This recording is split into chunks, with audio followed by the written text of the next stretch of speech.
1-855-2-KEEP-IT. That's 1-855-2-KEEP-IT. This is RBN, the Republic Broadcasting Network.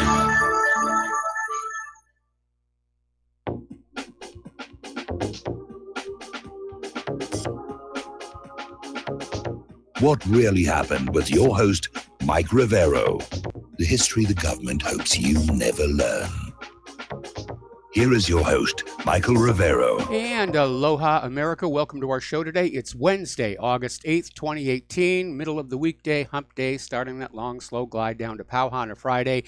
And a weekend of, well, actually starting tomorrow, dodging the hurricane, although it doesn't look like it's really going to affect us here on Oahu. But the Big Island is under a tropical storm warning right now here. So we've got a lot to talk about today. Let's get right on into it. First of all, a reminder, our third hour guest today is Alan Phillips. He's an attorney, and he's apparently being sued over the fact that he supports people who want to avoid vaccines for their children. And we're going to be talking with him about that. So the phone lines are open, 800-313-9443. Mike is in our control room, ready to answer the phones when you call on in with your questions, comments, or opinions. All righty, now up in Afghanistan, a U.S. airstrike that was supposed to be hitting Taliban forces in the Azra district instead hit Afghan security forces, and 9 friendly troops were killed. I don't know why they call it friendly fire. It's really not all that friendly at all. But apparently the airstrike also wounded some 14 officers, and basically reported the strike came after Afghan officials were engaged in an hours-long battle with insurgents overnight. So that's a big whoopsie for the U.S. military. Turning on down to Syria, government forces are attacking militant supply lines in northern Hama and basically trying to cut off their supplies so that they run out of food and ammunition. But again, this is winding down. No casualties among pro-government forces. This is all but over. They're just cleaning out the last pockets of resistance here. Now, yesterday we were talking about how this Syrian rocket scientist was assassinated with a car bomb. Israel's denying involvement. The New York Times said it was the Mossad. And it turns out the source for the New York Times was an unnamed official from an unnamed intelligence agency who said Israel had notified the United States in advance that they were going to go ahead and do this here. Now, Israel's Defense Minister Avigdor Lieberman is accusing Syria of planning to rebuild its army after the end of the Syrian war. Well, wouldn't that make sense? They've just been through a major war, and their war machine is worn out, drawn down. And after this, 7-8 year war, they need to be prepared for a larger scale conflict. It makes perfect sense that Syria would want to rebuild its forces, but Israel's trying to say it's a bad thing. It's a bad thing. They don't need any weapons over there. And Lieberman is also saying Syria is not satisfied with taking control of all the Syrian territory, which underscores the fact that Israel is still concerned that Syria wants that Golan Heights back, especially all that oil and gas underneath it. So we'll see what's going to happen to that.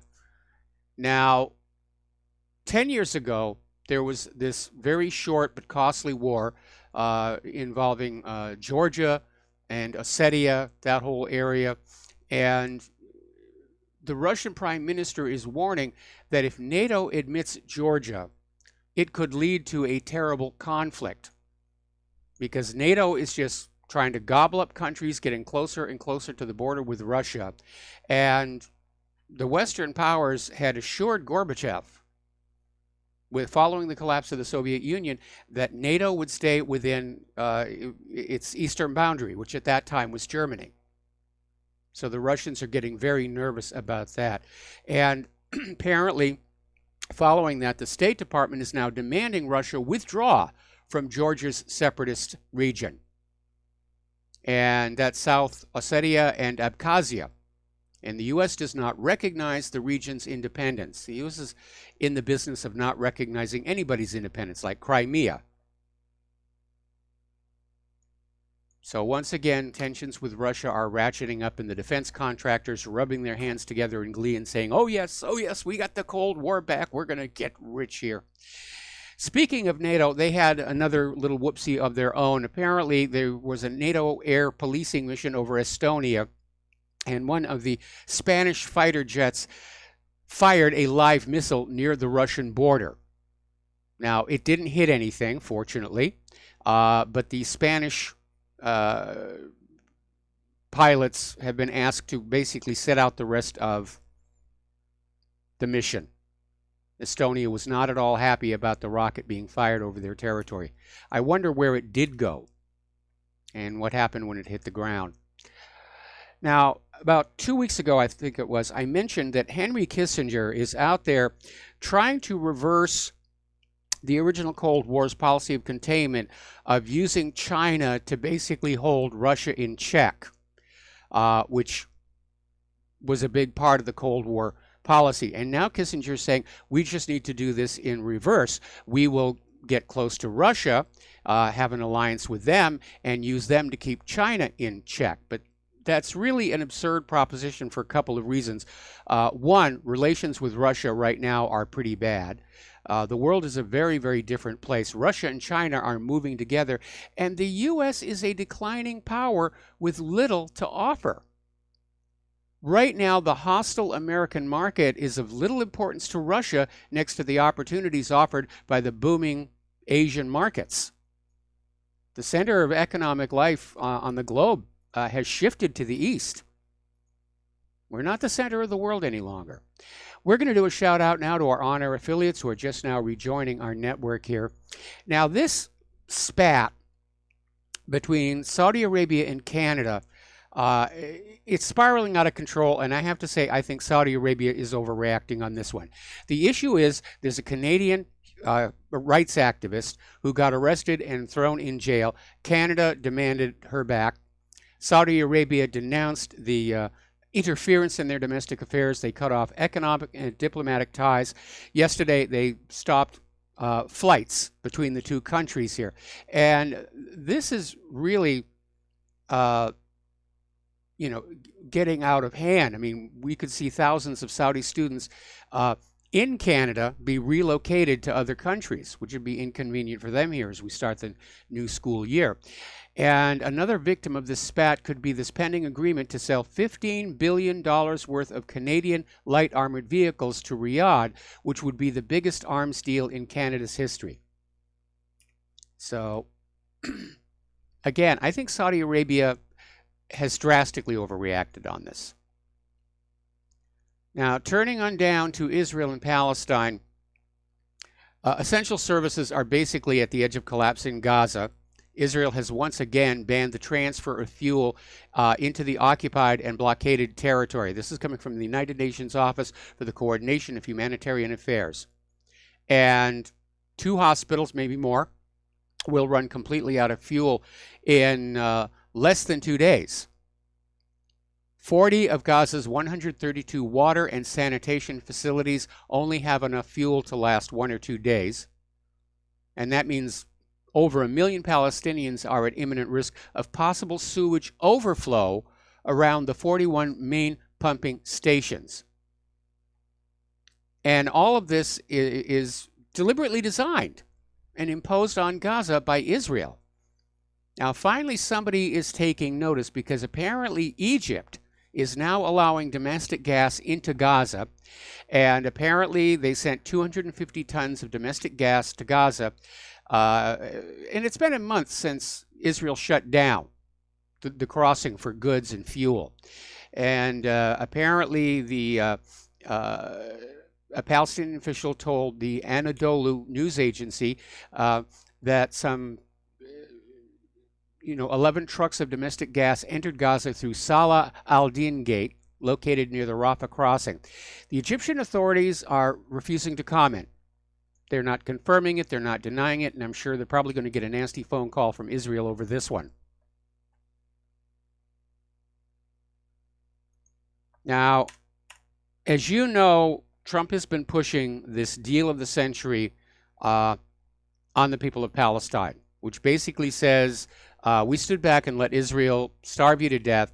We're going to send in money now if you give up your desire for a right of return. But apparently the real plan going on, at least from Jared Kushner, goes way beyond that.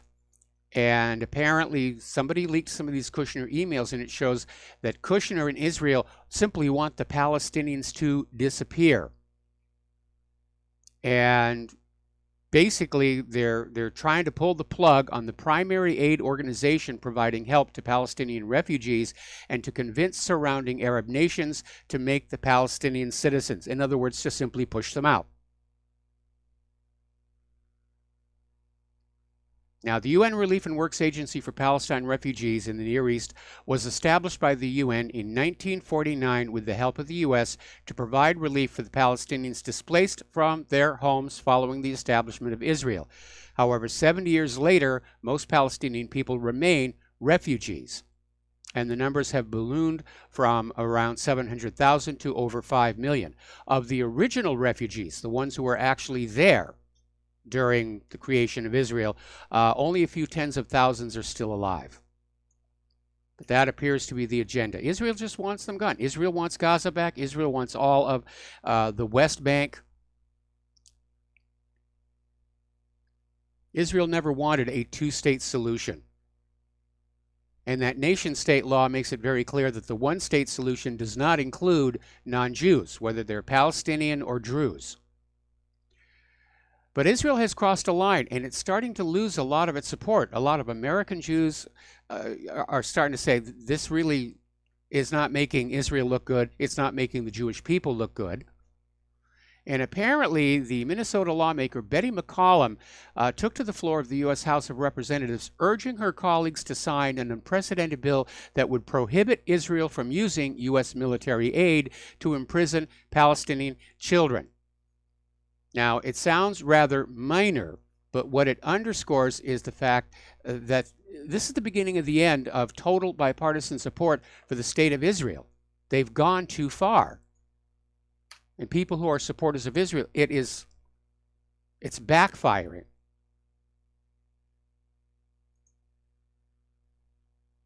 So getting on to Iran, the sanctions are in place. There's rioting in the streets. There are agent provocateurs trying to whip up a regime change like they did in 1953 and in 2009.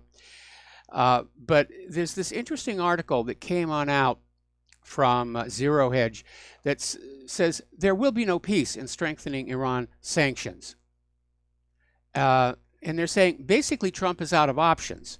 Sanctions is all he's got left. That's why he's using them hither and yon.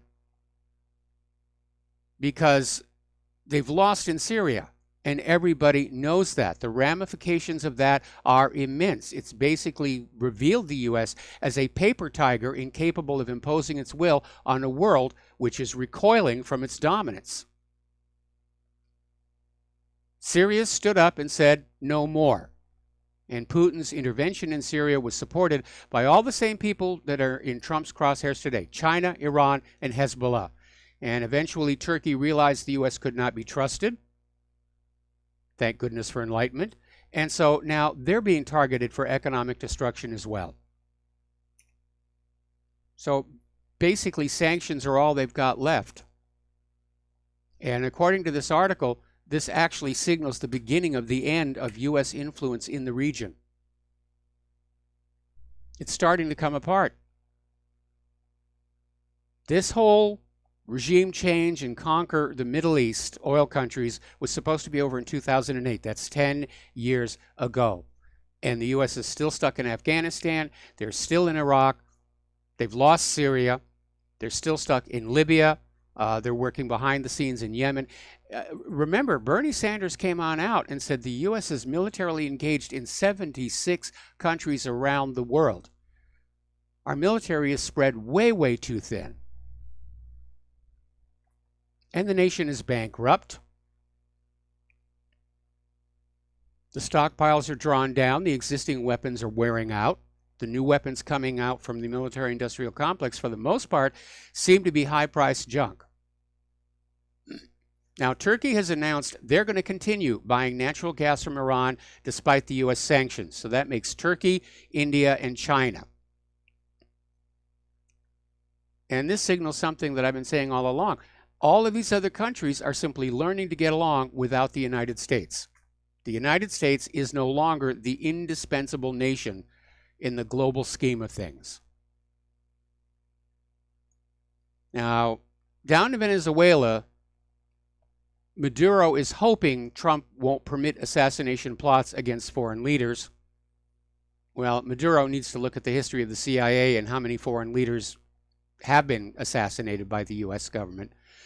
But apparently there is this newsman in Peru, James Bailey, who's claiming that the assassination attempt on Maduro was planned in Miami. And he's reporting, there's a video that's on the front page of what really happened. He's saying the drones were bought in Miami, shipped to Colombia, smuggled into Venezuela, and the explosives put on them were disguised as TV cameras to try and get close. And they were foiled by the anti-drone technology that they always have surrounding Maduro for just this kind of circumstance. And there were 2 drones, and when the drone pilots realized they could not get close to Maduro, one of the drones detonated in midair. That one was caught on video. The other one crashed into a building. So according to this Peruvian newsman, it was made in the U.S. Remember, we reported yesterday that the U.S. had dropped sanctions against Venezuelan oil because they didn't want the government of Venezuela blaming the United States for the coming crash. Although I think pretty much everybody understands the U.S. has been conducting economic warfare against Venezuela for a very, very, very long time. Another article, this one coming out of Sputnik News. Europe is now seeking to boost ties with Russia and Turkey apart from the U.S. And apparently Turkey is seeking to host a new Syria summit to which the U.S. will not be invited. And Turkish analysts are suggesting France and Germany are also interested in expanding ties with Russia and Turkey. So again, the world is learning to get along without the United States of America. Well, we'll just throw more sanctions on you. That's what we're going to do, by golly. We're going to sanction everybody. All they're doing is they're isolating the United States economically and politically from the rest of the world. That's what's happening here. We have a new commander of U.S. submarine forces. He basically took the job last Friday. Vice Admiral Charles A. Richard came on out and made an acceptance speech basically saying, we shall not fail. The U.S. Navy's new submarine, basically says he's ready to take on Russia and China. And he said, we're back in a world in the midst of major power competition, and in that competition, our strength undersea is a key advantage that we have. That will not change on my watch. What he's saying basically is we've got the Cold War back. Money, money, money, money, money, money, money, money, money, money, money, money. So turning to the domestic politics here, I think it's safe to say at this point, Washington is gridlocked. And, you know, Trump is under unending assault from Congress, including members of his own party. The Democratic Party, if they win in November, they're going to block everything that he does until 2020. So a lot of people are saying he's got to get tough. He's got to put on those presidential brass knuckles. He's got to start acting like a president instead of like a real estate salesman. He's got to start being more like Teddy Roosevelt here. And the GOP and President Trump have got to do something about these tech giant social media platforms that are censoring conservative content, because they're doing it clearly in anticipation of the midterms, and they will continue to do it up to 2020. So more about that when we come back from these words from our sponsors.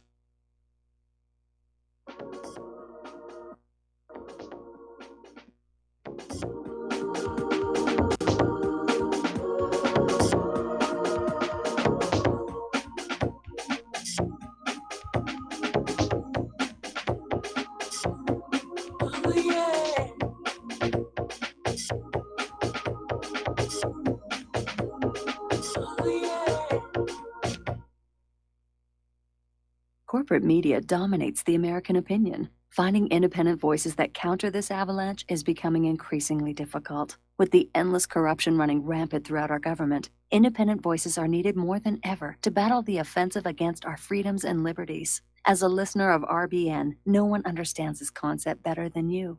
Now it's up to you to do your part. The time has come for you to take action and begin broadcasting the truth to hundreds or thousands of people every month. Sound impossible? Quite the contrary. With pointed slogans from LibertyStickers.com, you can reach countless sleeping Americans unaware that they live in a real-life wonderland. LibertyStickers.com has a huge inventory of political bumper stickers and messages that reflect the truth about our government, our politicians, and the future of America. With so many in stock, there's one perfect for you. Visit us today at LibertyStickers.com. Again, that's LibertyStickers.com.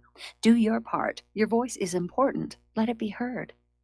Folks, we're living in a world the likes of which we've never perceived any clearer than we do now. The plan for global governance has been in the works for generations and would have likely been achieved by now, but for the fact that the globalists left open their Achilles heel. With all their tools, Federal Reserve System, fiat currency, no child left behind, and then Common Core education introduced to our schools to dumb us down, vaccines, pharmaceuticals to lobotomize us, GMO foods, insertion of compromised or bought and paid for politicians, judges, mainstream media propaganda, all pieced together like a puzzle designed to ultimately bring the world under submission. But with all their strategy, they forgot one thing: knowledge. And knowledge is power. With knowledge, their bombardment is nullified. Folks, with that, as brilliant and knowledgeable as you've become, among the wisest audience of any radio audience in the world, and you are, I want you to take a moment to reflect and ask yourself, how much of that knowledge did I obtain from Republic Broadcasting Network? How high has my consciousness been raised since I've been a listener? How fast am I now able to discriminate truth from fake news by being a Republic Broadcasting listener? How clear am I now able to see the world since I've been listening to RBN? Ask yourselves those questions, folks. Then ask yourself, what is that knowledge worth to me? Like my morning coffee, how would I survive without it? A voice of truth in a sea of lies. Do we not all need to make sure it survives? Like public broadcasting, we are now finding we can only survive with listener support. Censorship, advertisers being attacked, truth itself being attacked. It's the only way through this. We at Republic Broadcasting humbly ask you to become a supporter. Look at your budget and make a determination of what Republic Broadcasting is worth to you and what you can afford on a monthly basis. Go to republicbroadcasting.org and pledge 20, 30, 40, 50, if possible, 100 a month or more if it's affordable. Click the donate button and become a regular monthly donor. Assure both us and yourself that Republic Broadcasting truth will continue to flow like that morning coffee. The network thanks you.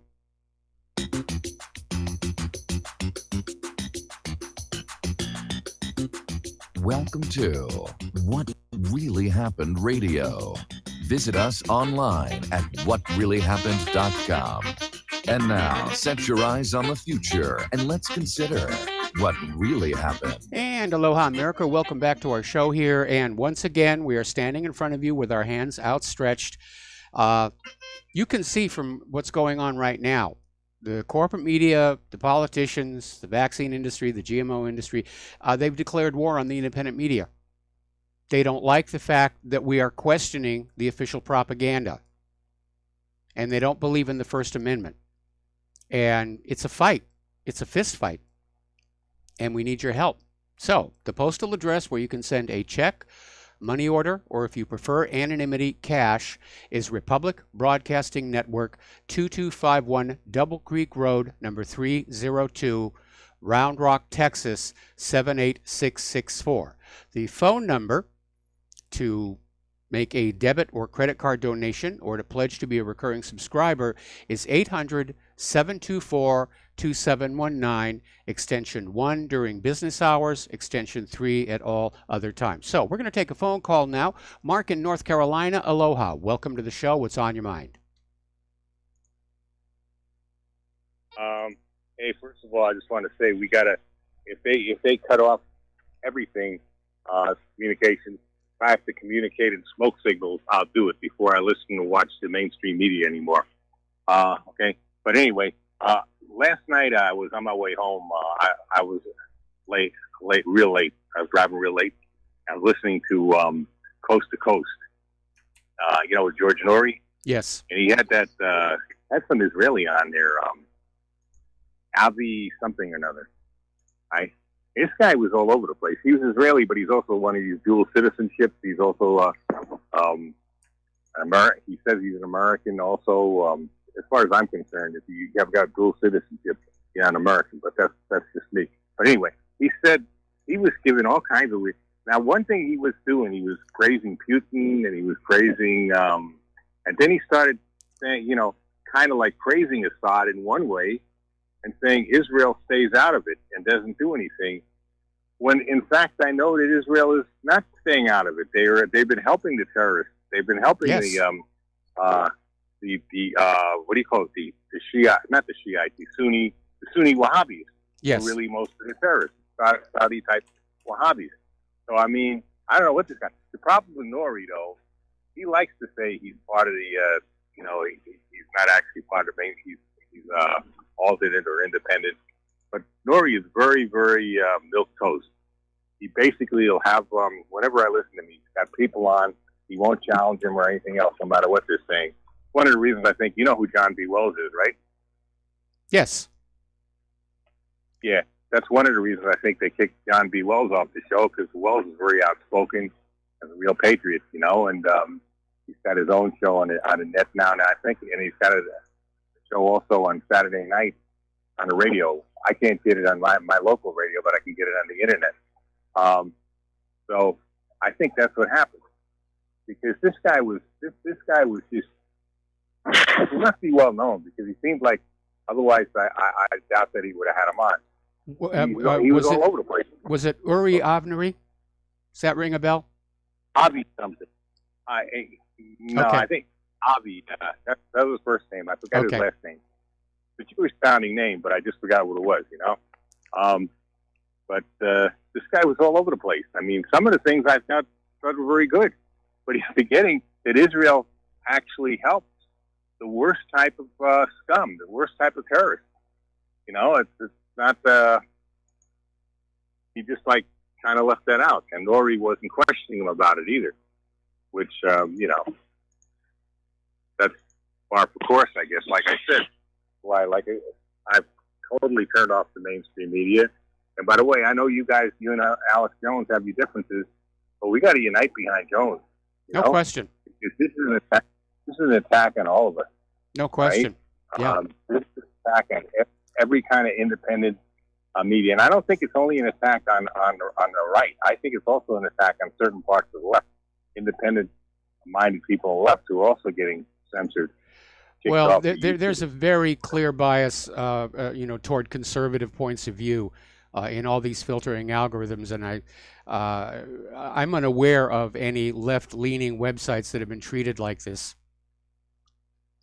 Well, I listen to sometimes in the morning. You got this guy on Sputnik News. You got Stranahan and Nixon, or it's called Fault Line, and they get people on like Tim Black. And what's this other guy's name? Jamal something or another. And they're kind of towards the left, but independent left. They're not. They're more towards the Bernie Sanders type left.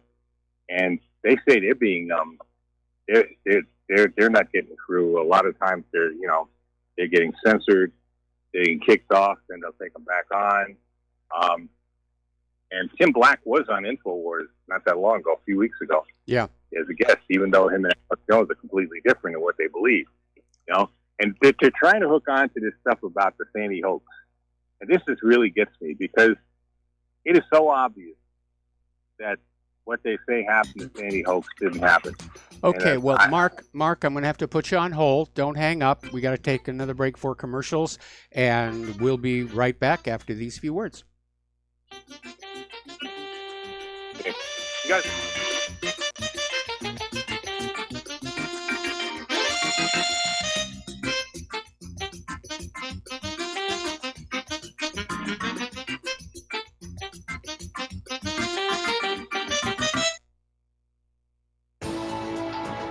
You are tuned in to the Republic Broadcasting Network. Visit our website by going to republicbroadcasting.org.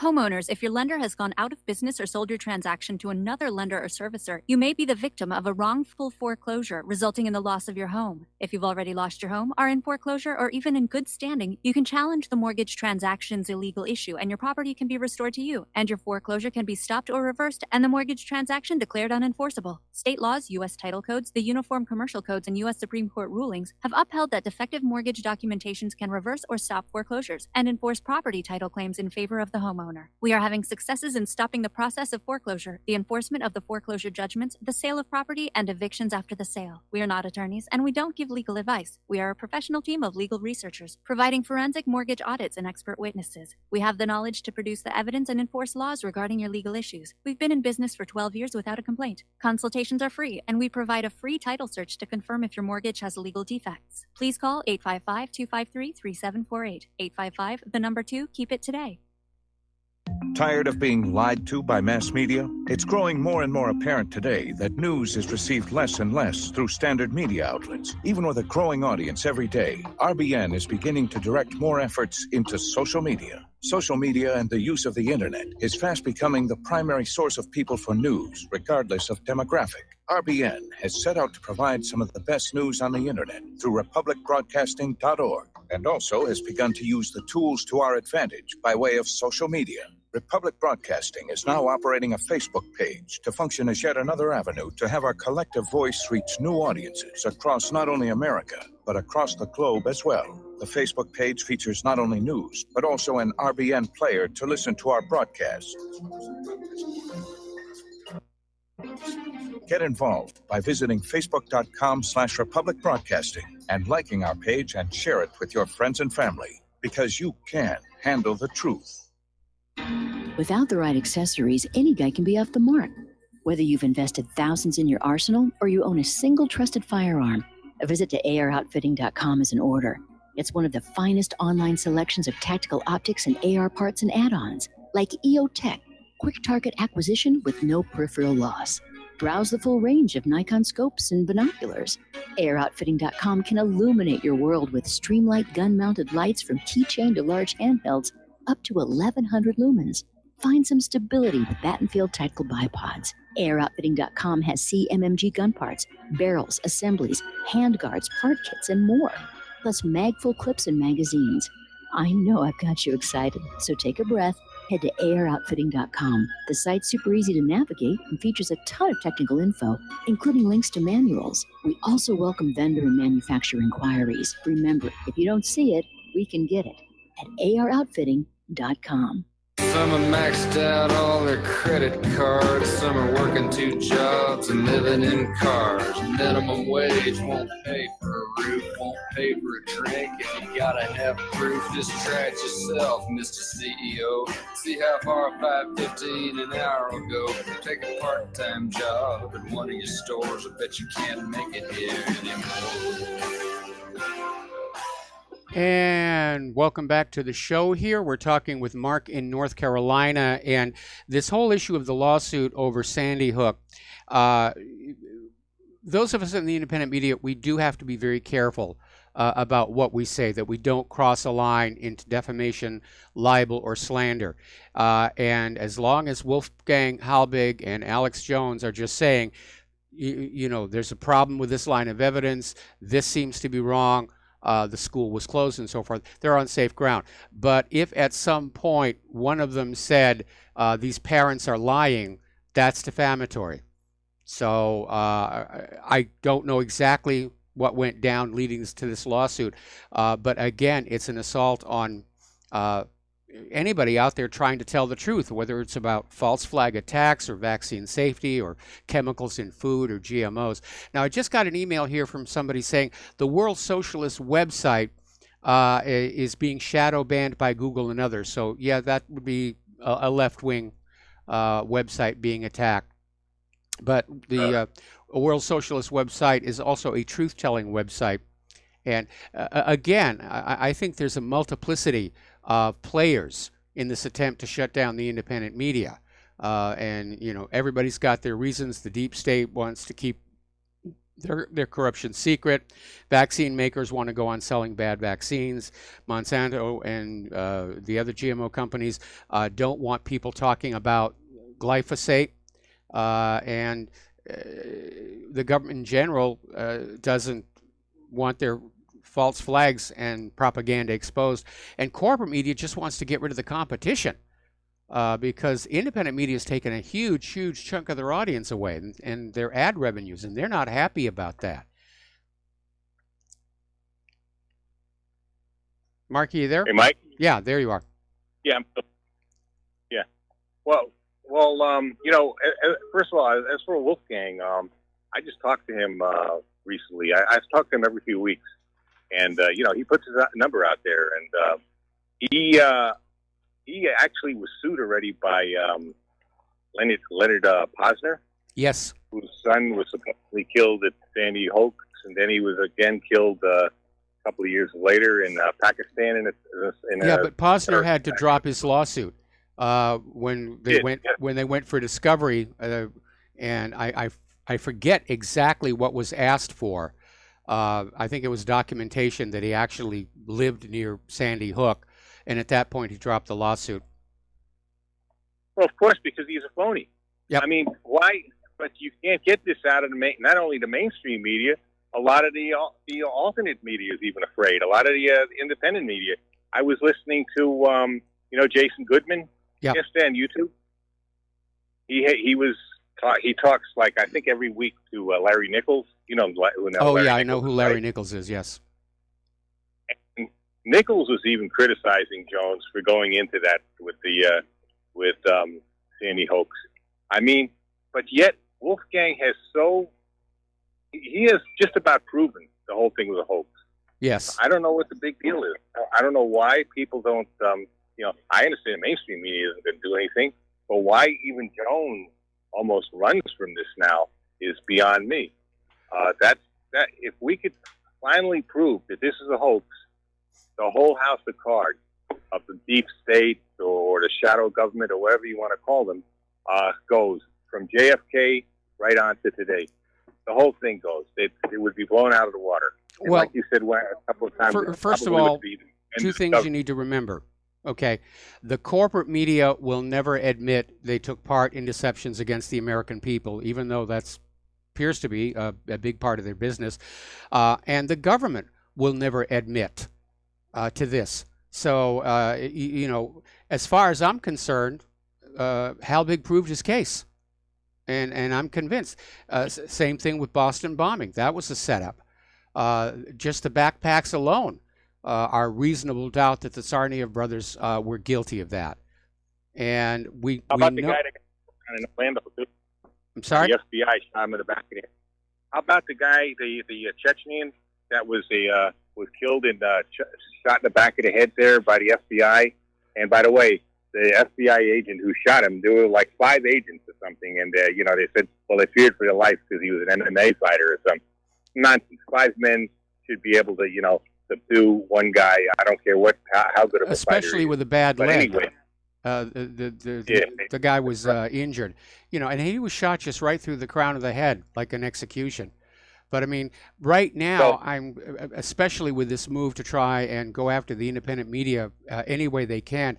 I'm sensing a huge amount of fear coming out of government, corporations, corporate media. They're very much afraid that the good times are pretty much over, and they're going to be coming after us, and they're going to be coming after us very hard. And as I said, the conservatives in this country had better stand up and take action, or they're going to be silenced. And Trump and the GOP Congress have from now until January, whatever it is, when the change of government takes place, to do something about this. The thing about that Chechnyan that was murdered is that the FBI agent who actually did the shooting was from the Boston area, which is one of the most corrupt parts. It goes right back to Whitey Bulger of the FBI. And the thing is, he was a former Oakland cop who was dirty, a dirty cop who they since I've worked in law enforcement, I know what they did. They kicked it rather than he probably had higher ups that he were going to be exposed, so they gave him an out. They gave him a disability pension and told him to get lost. All right. Okay. Yet the FBI hires this guy. Now I know the kind of scrutiny you get as far as a background check, security clearance, because to work in the federal government in any kind of a security type. Because when I was a correctional officer down in Texas, I wanted to work for Bell Helicopter instead because I got tired of the prison, and I wanted to work for Bell Helicopter in security. And I was also looking at Pantex, which manufactures and destroys nuclear bombs. And they had a very, very strict security clearance. I couldn't have. I had bad credit at the time. I was, I had a bankruptcy and bad credit, so I was told right away, forget it, ain't gonna happen.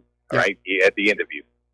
But yet, you get a guy like this who probably, if I had to guess, was probably drug dealing in Oakland, and was dirty as they come. The FBI hires him, kind of like some of the other dirtbags that the FBI, as we see now in all this investigation, like Strout and others like that. So there's something wrong. There's something going on, and if this can be exposed, you know what I mean? You got the Sandy hoax, and you got, like you said, you got the Boston we have bombing. Exposed it. That's why they're coming after us. Anyway, Mark, listen, need to let you go. Got a lot of news to do. We got a third-hour guest, and thank you for the phone call. So getting on back to the news here. We were talking about the necessity for Trump and the still GOP Congress to do something about this attack on conservatism on these social media platforms. Because according to Dr. Robert Epstein, Google helped shift 2 to 3 million votes to Hillary Clinton's favor back in 2016 with their biased search algorithms. Now, to me, that's election meddling. That's politicking. They're engaging in political activity. And I think there's an issue there. I mean, they constitute a monopoly. They constitute a trust. And I think there are already legal redresses. And some of these people are starting to stand up and say, this is absolutely unacceptable. It just flies in the face of the First Amendment. I love all these liberals who are out there on their still active social media accounts screaming about how, well, Facebook and Google and YouTube, they're all private companies and they can do whatever they want. These are the same liberals who went ballistic over a baker who refused to make a wedding cake for a gay couple. All right, now apparently, according to this report from 12160, the Senate Intelligence Committee wants Julian Assange to testify. And the Democratic lawmakers just went totally ballistic. They're moving to have Assange's asylum revoked immediately, although that's actually not up to them. That's up to the government of Ecuador. But what is fueling that fury? Well, Julian Assange's attorney, Jennifer Robinson, told ABC News that Assange has said the source of the leaked DNC emails was not the Russian state. Assange himself really dropped a hint. It was, in fact, Seth Rich. So if Julian Assange testifies before the Senate Intelligence Committee and just comes on out and says it wasn't Russia, it was Seth Rich, blows the whole lid off of that story and that scandal. And that's why they're panicking right now. All righty. Now, House Intelligence Chairman Devin Nunes was being interviewed by Sean Hannity and came on out and said that the Department of Justice has handed over to congressional investigators all the requested classified documents under subpoena. And he says they need to declassify the Carter Page FISA documents because the FBI withheld exculpatory evidence from the FISA judges. All right. Now, getting on back to Dianne Feinstein. When the story broke about the Chinese spy that worked for Feinstein for 20 years, for some reason, the San Francisco Chronicle reported that it was her driver. And it wasn't. Maybe they were just trying to say, oh, it's the driver, it's no big deal, pay no attention to that man behind the curtain. But apparently, The spy was her former office director, Russell Lowe. And Lowe worked for 20 years in Feinstein's San Francisco office. He was a staff liaison to the Asian American community before leaving 5 years ago after the FBI informed Feinstein they were suspicious of his possible espionage activities. And again, as I mentioned yesterday, I think it was, why did the FBI inform Dianne Feinstein about the possible spy but not inform Donald Trump? Just something to think about there. Okay. District Judge Amit P. Mehta is upholding BuzzFeed's motion to compel the U.S. government to answer questions about that Christopher Steele dossier. Now, BuzzFeed published the dossier in January of 2017. At the time, it was supposed to prove collusion between the Trump campaign and Russia and contained allegations including the possibility that there was a video of Donald Trump and some prostitutes behaving icky. And the dossier's allegations were unverified, and it was just political opposition research. Now, one of the people named in that dossier, Alexei Gubarev, sued BuzzFeed for defamation because the dossier included a paragraph that falsely said his company, Webzilla, was plotting to breach the Democratic Party's cybersecurity. Now, BuzzFeed is claiming fair report privilege, which grants protection for news outlets publishing fair and accurate reports on government action. In other words, if you are fed a bad story, there's, absence of malice, obviously, and you're protected. So they want to find out more about that Christopher Steele dossier. It was a complete hoax. And it was paid for by the Hillary Clinton campaign and the DNC. And Christopher Steele supposedly paid Russians for information. Now, there's Russian collusion, bought and paid for, dollar signs, ruble signs hanging all over it. But Mueller is, launching after Trump-Russia collusion. They've been pushing that story for a year and a half now without any single evidence on it. And now, of course, Mueller, to save face, is after Manafort for unrelated crimes and just trying to make it look like he's on his way. The danger, of course, is that he's got Manafort and Michael Cohen by the short and curlies, and he could literally convince them to lie about Donald Trump in exchange for staying out of prison. So it is incredibly, incredibly corrupt. Now, speaking of Robert Mueller, apparently Robert Mueller met with the former Ukrainian president, Yanukovych, at the same time Manafort was lobbying for him. Now, Mueller had tried to distance himself from that, but apparently photographs have surfaced of Mueller meeting with Yanukovych. So that's a bit of an embarrassment for him. Now, Rick Gates has testified that Manafort worked to help Ukraine enter the EU. And that, of course, was the whole point of that U.S.-backed coup d'etat in Kiev that took out Yanukovych and put in Poroshenko, because Yanukovych wanted to merge with the Russian republics. It looked better to him than merging with the EU. And looking at the EU today, as it is, economically and immigration-wise, Yanukovych was being remarkably prescient. So apparently Manafort was working to help Ukraine get into the EU, which, again, that was the whole point of that war here.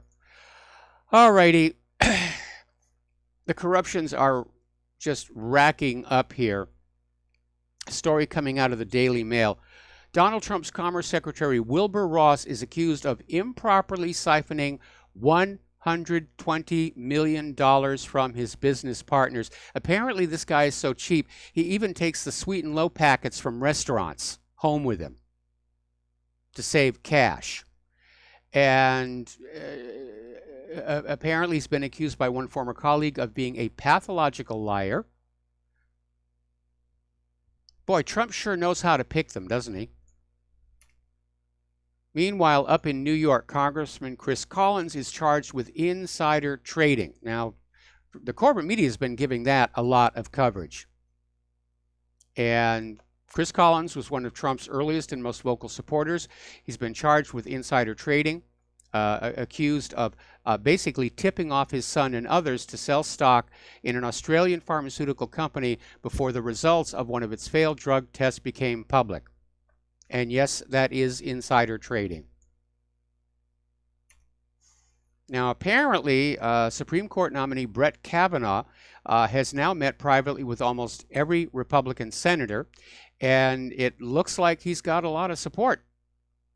Now, he's going to be opposed by the Democrats, but his confirmation is going to be this fall before the end of this term of Congress, and so he's probably going to get on through. I don't like his stance on surveillance on Americans and the Fourth Amendment, but we'll just deal with that when it comes.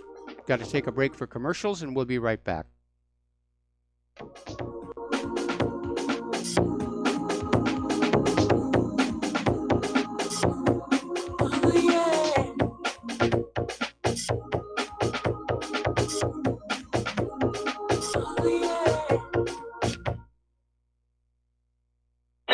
Okay, nurse, let's get this man to the ER stat. Right away, doctor. We see this every day. Heart attack or angina pain due to blocked and clogged arteries. Chelation can remove obstructions or blockages from arteries and help avoid painful and expensive surgery. Now there's Angioprim. It's a liquid oral chelation product that you take with juice. You start to feel the results fast. Angioprim increases blood flow all over the body, and that means more energy and strength to take on the day with less aches and pains.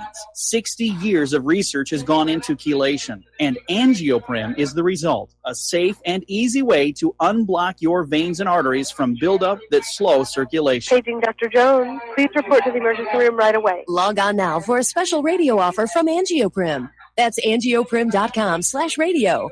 ANGIOPRIM. Angioprim.com/radio or call 877-882-7221. That's 877-882-7221. Corporate media dominates the American opinion. Finding independent voices that counter this avalanche is becoming increasingly difficult. With the endless corruption running rampant throughout our government, independent voices are needed more than ever to battle the offensive against our freedoms and liberties. As a listener of RBN, no one understands this concept better than you. Now it's up to you to do your part. The time has come for you to take action and begin broadcasting the truth to hundreds or thousands of people every month. Sound impossible? Quite the contrary. With pointed slogans from LibertyStickers.com, you can reach countless sleeping Americans unaware that they live in a real-life wonderland. LibertyStickers.com has a huge inventory of political bumper stickers and messages that reflect the truth about our government, our politicians, and the future of America. With so many in stock, there's one perfect for you. Visit us today at LibertyStickers.com. Again, that's LibertyStickers.com. Do your part. Your voice is important. Let it be heard. Extendivite is more than just a heart tonic. Most basic diseases are caused by yeast in the gut and metals in the liver, and we all have a bit of both. The garlic in Extendivite has a yeast-killing effect in the gut while also helping the sulfur enzyme in the liver get rid of the metals. Extendivite just may improve your overall health. Products like Extendivite are the only way we are going to get our society healthy. And if you're waiting for the government and pharmaceutical care to solve your health problems, you're going to have a long, disappointing wait, I think. Extendivite is a complete formula for extended life in the new millennium. 80 can be the new 60. Extendivite is available in capsule or liquid form for just $69.95 for a 2-month supply. To get started, call 1-877-928-8822. That's 1-877-928-8822 or visit heartdrop.com. Extend your life with Extendovite. What this country is coming to, I sure would like to know. If they don't do something by and by, the rich will live and the poor will die. Doggone, the panic is on. Can't get no way, can't draw no pay. And aloha, America. Welcome back to our show here, and perhaps illustrating the decline of the U.S. Congress. I once again turn to Hawaii's own Senator Mazie Hirono. And fresh off of her basically being caught not knowing that it's already illegal to come into this country without the proper paperwork, apparently she has decided that those nominated to become federal judges should be quizzed about their sex lives, but only the male judges. Now, that's pretty darn sleazy there. Okay, now, a little bit of good news for those of us who are worried about election integrity. A lot of people don't know this, but back in 1982, there was a lawsuit between the Republican and Democratic Party over perceived Republican Party vote suppression, which ended with what was called the Consent Decree, which literally prohibited the GOP from contesting elections due to suspected vote fraud without the consent of the Democratic Party, which was, of course, never forthcoming. Well, finally, 36 years later, a judge has ended the agreement, freeing the Republican Party to ensure election integrity by investigating and pursuing suspected vote fraud. And boy, is there a lot of it already. And we're going to take a phone call, then we're going to come back to this here. Kevin in West Virginia, aloha. Welcome to the show. What's on your mind? Hey, Mr. Mike. I have a China and Apple question. I seen yesterday, maybe it was yesterday, someday this week, I don't remember, about how China was holding Apple hostage. I think was the headline on Drudge. Well, my question is... Yeah. Go ahead. Well... I want to hear what you have to say. Apple and a lot of other American manufacturers could be caught in this tariffs war, and China might use them as a bargaining chip. But go ahead and ask your question. My question is, since it's state-run, Chinese state-run, could they or would they just shut everybody off that has an Apple phone, an iPhone? Yeah, well, yes, in theory it can be done. We've already seen here in the U.S. Where communications are deliberately turned off. What was the one over in this country where there were riots going on and they shut down all the mobile internet services? So it obviously is built into the system. I don't know why China would punish the owners of the Apple products, but I think that would be counterproductive for the Chinese government to do. I think China needs to keep this on a government-to-government level. But again, as I said, Apple and a lot of other American companies that manufacture in China could get caught in the crossfire. Now, a lot of people don't understand that because Apple does make their products in China, when they're brought back to the United States, they still have to pay the tariffs. So the prices on all of these things are about to go up.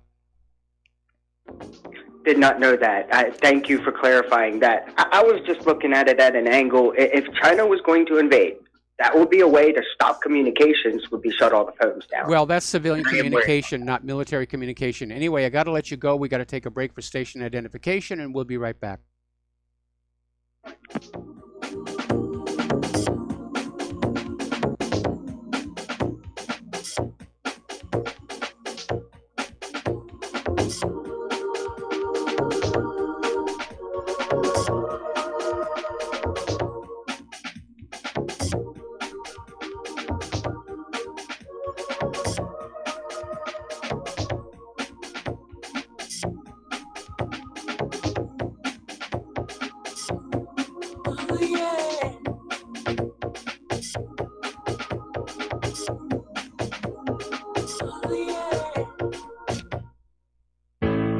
Many people write us about their experience with Extendivite. Allow me to read you a few from Amazon.com. By Mel. Great product. My husband and father-in-law use it regularly. Both my husband and father-in-law have had significant change in their blood pressure and overall health. By Amazon customers. It works for me.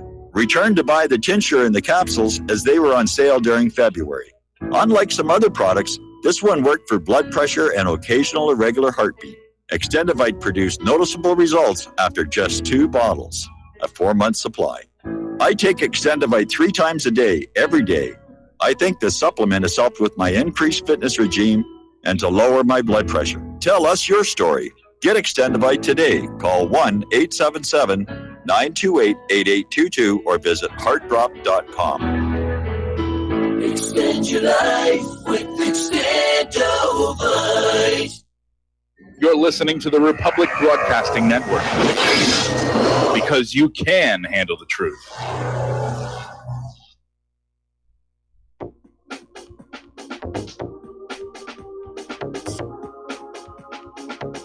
What Really Happened with your host, Mike Rivero, because World War III is a really bad idea. Here is your host, Michael Rivero. And aloha, America. Welcome back to our show, hour number 2. The phone lines are open, 800-313-9443. We're talking about the issue of election fraud, of which there seems to be a great deal. And fortunately for the Republicans, a judge has now ended the so-called consent decree, where the GOP literally had to ask the Democrats for permission to investigate allegations of election fraud. And it was an absurd deal.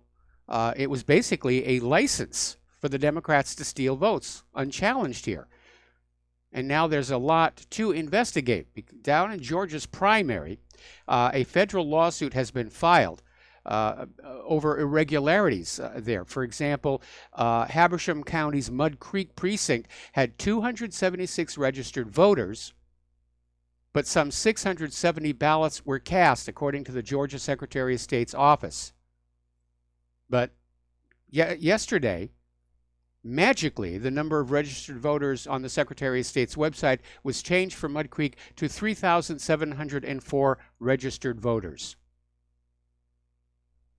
And in addition, there have been election security activists, a lot of sworn statements and exhibits from activists who experienced a series of bizarre and confusing issues at the state's polling places.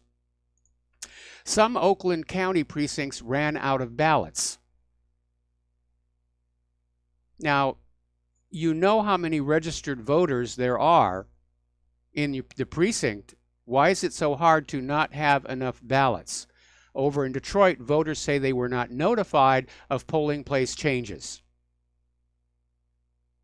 Now, right now, the Democrats have launched a new voter registration drive for inmates at Rikers Island.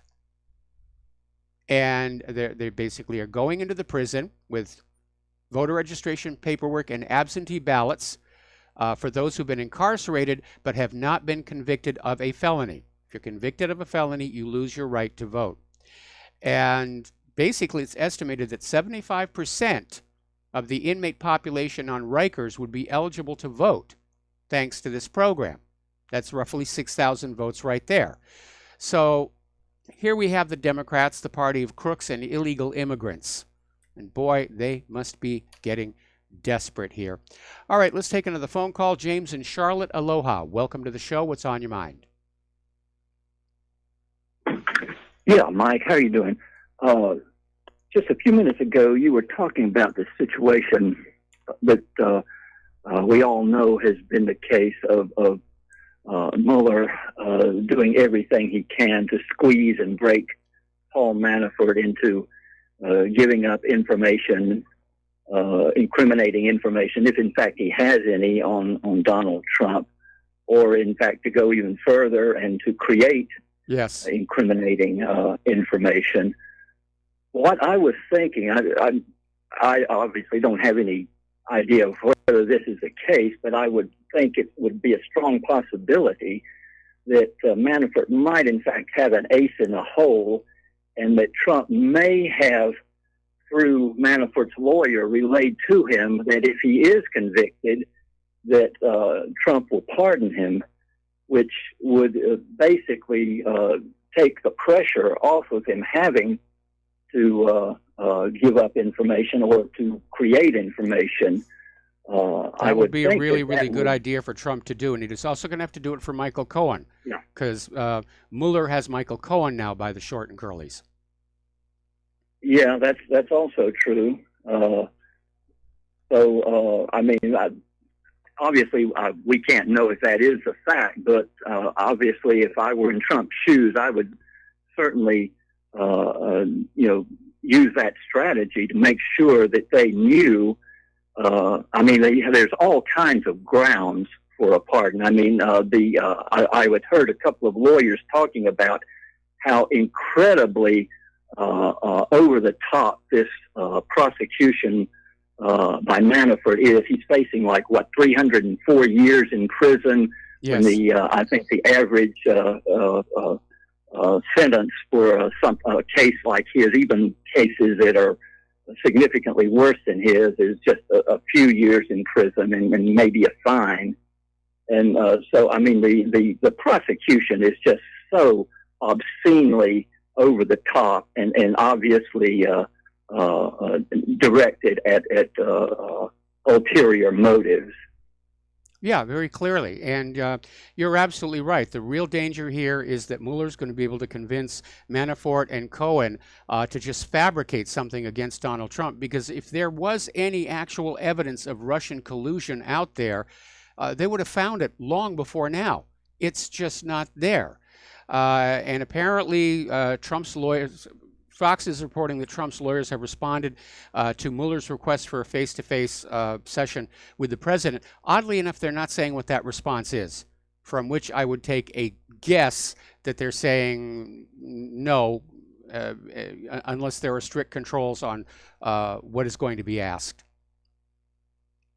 Oh, absolutely. I certainly wouldn't go into a battalion of lawyers without any controls over. In fact, I wouldn't do it under any circumstances. Well, anything else? No, that's all. I just all right. thought I'd mention that to you. Yeah, thanks an awful lot, and we'll let you go here. And yeah, that would be a way that Trump could pull the rug out from under Mueller, is just signal to Manafort and Cohen that they'll get an immediate presidential pardon. Now, it doesn't make up for all the money they're going to lose going through that whole trial procedure, but it would be a good idea. All right, we're going to do a shout out now to our on-air affiliates who are just now rejoining the network. Obviously talking about the recent primaries, and apparently the ultra-progressive Democrats, for the most part, failed to unseat the incumbent Democrats. So the blue wave is looking more and more questionable here. Most of the candidates endorsed by Ocasio-Cortez lost. So already she's starting to look less and less like the Democratic Party's new golden girl. Apparently, the Troy Balderson, who is backed by Donald Trump, won the Ohio special election. And already the Democrats are out there saying, oh, it was the Russians. It was the Russians. You know, all those Green Party voters who basically took votes away from our person, they're agents of the Ruskies. Talking about kicking a dead horse on that one here. Here's a little bit of good news. Russia Today has received an Emmy nomination for their reports on war-ravaged Mosul. And this is their 6th International Emmy Award nomination. And good for them. Good for them. Now, the other day we were talking about the fact that the ultra-liberals out in West Hollywood voted to remove Donald Trump's star from the Hollywood Walk of Fame. And I chimed on in, what about Kevin Spacey, who's got no less than 6 separate investigations for sexual assault against him right now? And somebody wrote on in to say, well, what about Bill Cosby? Why does he still have his star? And I mean, I think it's a good thing that they took Bill Clinton off the Democratic fundraising because, I mean, his treatment of women makes Trump look like a choir boy. Now, as we reported yesterday, following last weekend's riots, the Berkeley Police Department posted the mugshots online on their Twitter feed, something that they do as a matter of course. And Antifa is freaking out now. And, you know, the Berkeley Police Department is not backing down. Their spokesman, Byron White, said these people are coming from out of town. They're bringing weapons and they're committed to violence. We don't want people to be able to do that with anonymity. Well, that's exactly what Antifa wants. They wear facial masks. They don't want you to know who they are. And it was a serious, severe situation. And the Berkeley police are right. These Antifa came from out of town. They don't live there. It's not their community. They're being brought in to cause a ruckus. Turning to the economic news now, Trump is going to slap another $16 billion in tariffs on Chinese imports starting August 23rd. This will, of course, cause China to retaliate against more American products. Now, Trump came on out with a supposed poll that 71% of American businessmen support the Chinese tariffs. I have to tell you, I'm having a trouble with that one. I'm sure that there are some American businessmen who are making products that compete with Chinese products are in favor of this, but our manufacturing base hasn't been built up to the point where there are enough of these manufacturers who are making domestic versions of Chinese products. That's going to take a while. It took 30 years for our manufacturing to decline. It's not going to be rebuilt overnight. Okay, we're going to take a phone call from Layla in Ontario. Aloha. Welcome to the show. What's on your mind? I'm sorry I'm calling in again today. I had not intended to, but the discussion of the right of return. Yes. I am claiming publicly that I do not, under any circumstance, authorize anyone to give away my right to return to my hometown. I was born in Bethlehem, July 12, 1945. I am the daughter of Zurbi Babish, from the Hamula or tribes of Salama and Lama, and I do not give up my right of return. Nobody has the right to do that in my name or anyone else's name. Forgive my shaking voice, but I'm just so angry. I've lived a whole lifetime knowing that my identity was stolen. It's basically identity theft. We are the true people. If the Bible is based on any facts, and it's probably based on legitimate legends throughout the region. But even the name, forgive me, but I'm now 73 years old. I just turned 73 on July 12th. And I have waited an entire lifetime for the right to return to my homeland so that I could retire there. When retirement became out of the question, and my son asked me, what do you want me to do with your remains when you die? I said, if I die in Canada, burn me, cremate me, and flush me down the toilet, I don't give a damn. If I survive and you can help me, I want to go back and die and be buried in the soil of my ancestors. That is not just a piece of dirt that people have been fighting over. It is the place where the highest of morals, the ideals of the human spirit and its capabilities at its best originated and were promulgated by more than just the Mashiach, be it Jesus or any of the others. There were many others before him and after him, and even Prophet Muhammad.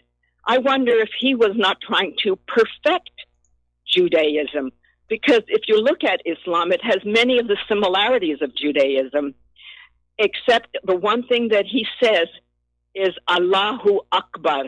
God is the greatest, meaning that all those heretical Jews who were still worshiping multiple idols, be they within the land of Canaan, which to the Akkadians was known as Kanananu, meaning the land of the red, and all of those people, I believe that even Prophet Muhammad was only trying to perfect the people who had gone astray.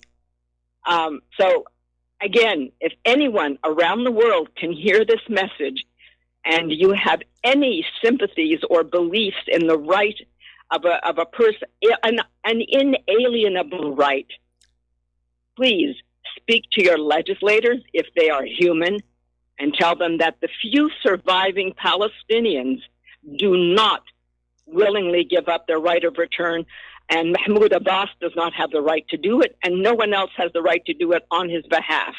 And neither does Hananiah in Gaza, who probably, I question his total fidelity.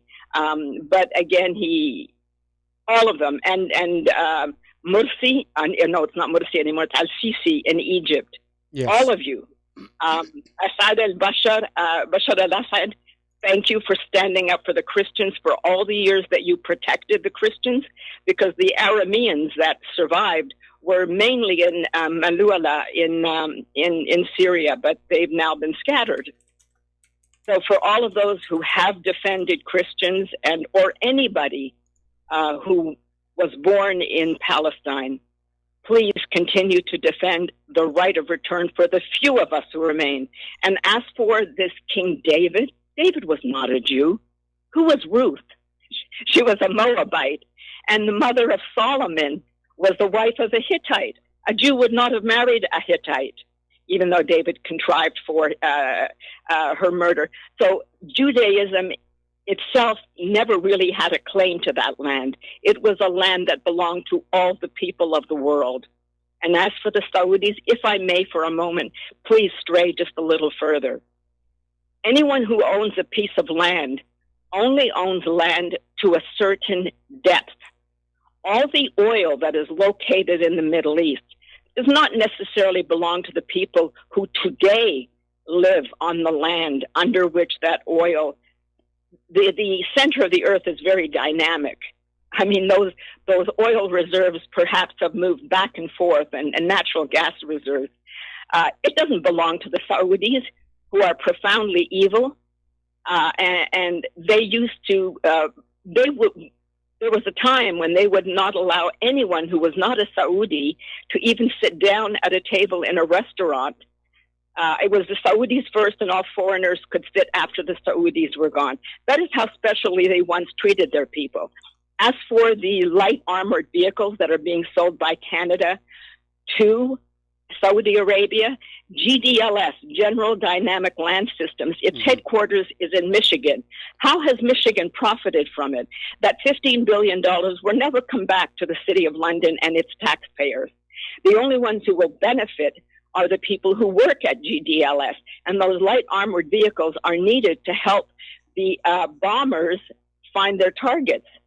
So GDLS employees, you're just as guilty, you're complicit for the few dollars you take home today. And anyway, I'd better stop there. Basically, what I wanted to say is no one can take away my right of return, except God, when he decides that my time, or it decides that my time is done and I can die wherever that may be. Well, but anyway, thanks for this. I'm already getting emails from people who are very supportive of you, and it is rather unfortunate what's being done to the Palestinian people. And as I mentioned before, it appears that the real ultimate plan is not just to get them to surrender their right of return, but to literally expel them from Gaza and the West Bank into the neighboring Arab countries. Anyway, Layla, thank you very much for the phone call. We're going to let you go. Michael, just one. Yeah, go ahead. One quick comment, please. Go ahead. You know how Israel has always claimed the Arabs wanted to push Israel into the sea? Yep. It's the opposite. Israel wants to push all the Palestinians into the sea. That's my last word. Thank you, Michael, for the opportunity. Bye-bye. All right, bye-bye. And yes, I have this article, Israel and Palestine, the maps tell the story, that make it very obvious who is trying to push who off the map. Okay, we're going to start with Dustin in New Jersey. Dustin, I'm probably going to have to take you to the next commercial break. And what's on your mind? She's right on, Mike. Yep. Man, she's got a lot of knowledge behind her, man, and you do too. But I mean, isn't it amazing how we're all fighting? Well, we're not all fighting, but you know, they got us all fighting with each other. These select few small group of people. How can a small group, Mike, just control everybody? Doesn't anybody have critical thinking skills anymore? You know what I mean? Like, we are the majority of the population of the world. They are the minority. What, you know, what do you mean by, what do you mean by we? Well, we the people, Mike. Just Okay. we the people in the world. You know, just the average working person or person who's not doing any of this crap. Well, you know, you look at the Congress and the Senate, Mike. They're garbage. I mean, you need to understand, rulers have had 8,000 years to perfect the art of ruling. And yes, it gets updated as technologies and social models change. But yeah, they're good at it because of a lot of practice throughout history. Anyway, we got to take a break for commercials. Dustin, don't go away. I'm going to come right back to you after these words.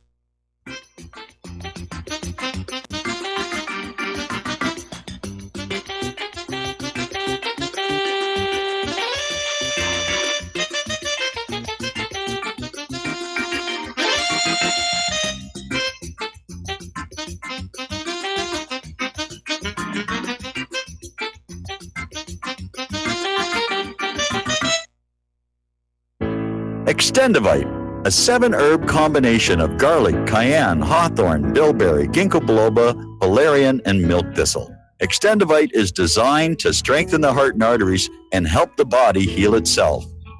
Doctors are not able to explain the improvements they are seeing in their patients' health who are taking Extendivite. People who once needed more pills are now taking less and getting better. Due to the unexplainable improvements in their patients' health, more doctors are calling to order Extendivite for themselves. Help Extendivite make your doctor a believer. Extendivite is available in capsule or liquid form for just $69.95 for a 2-month supply.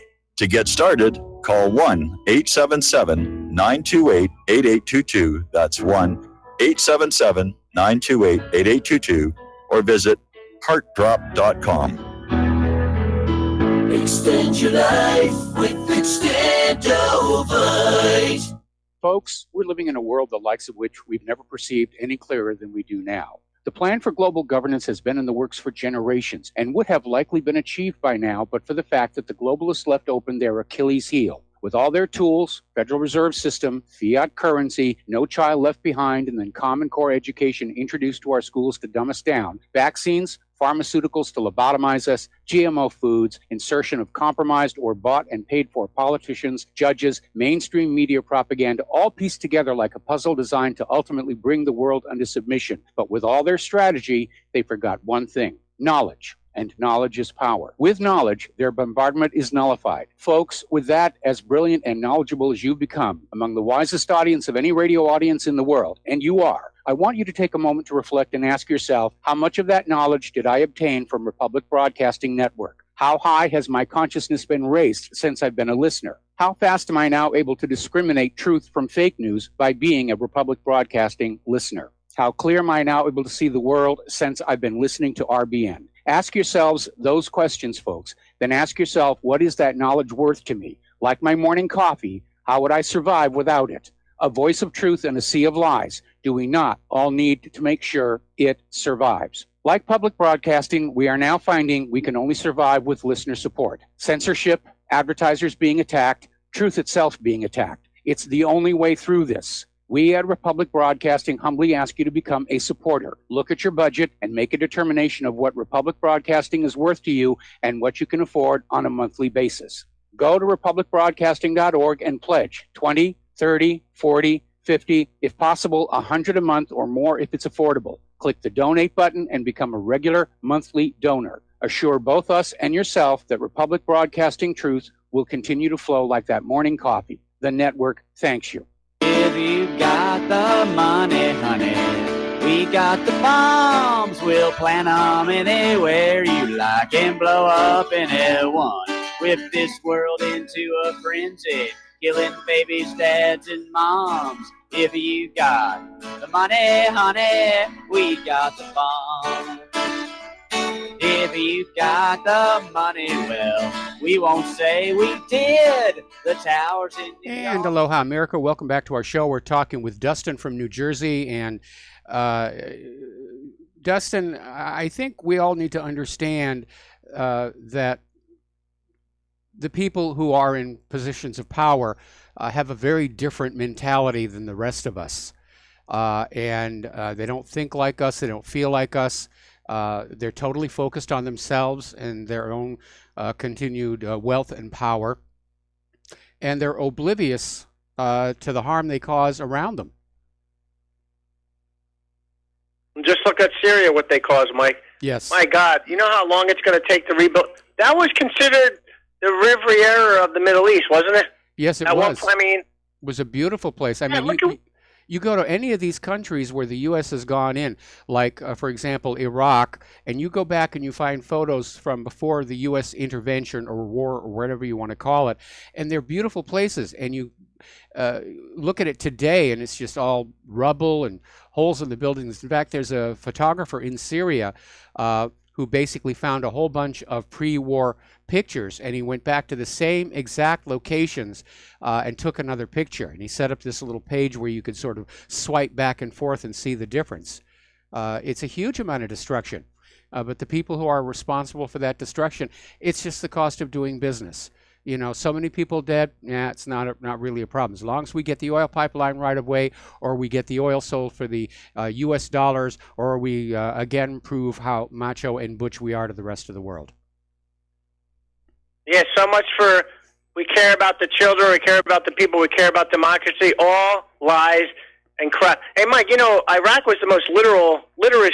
They had the highest literacy of all the Middle East countries. But yeah, isn't it amazing how Saudi Arabia is still there? They got that crap going on with Canada now, showing a picture of a plane flying near the Toronto tallest building or whatever. The CN Tower. The CN Tower. Now, Saudi Arabia changed the graphic, and they actually did apologize for that. But I still think their reaction to this whole incident is way, way, way overblown. And the reason Saudi Arabia is still there is because Saudi Arabia is very obedient to the United States in the region. And that's really what it comes down to.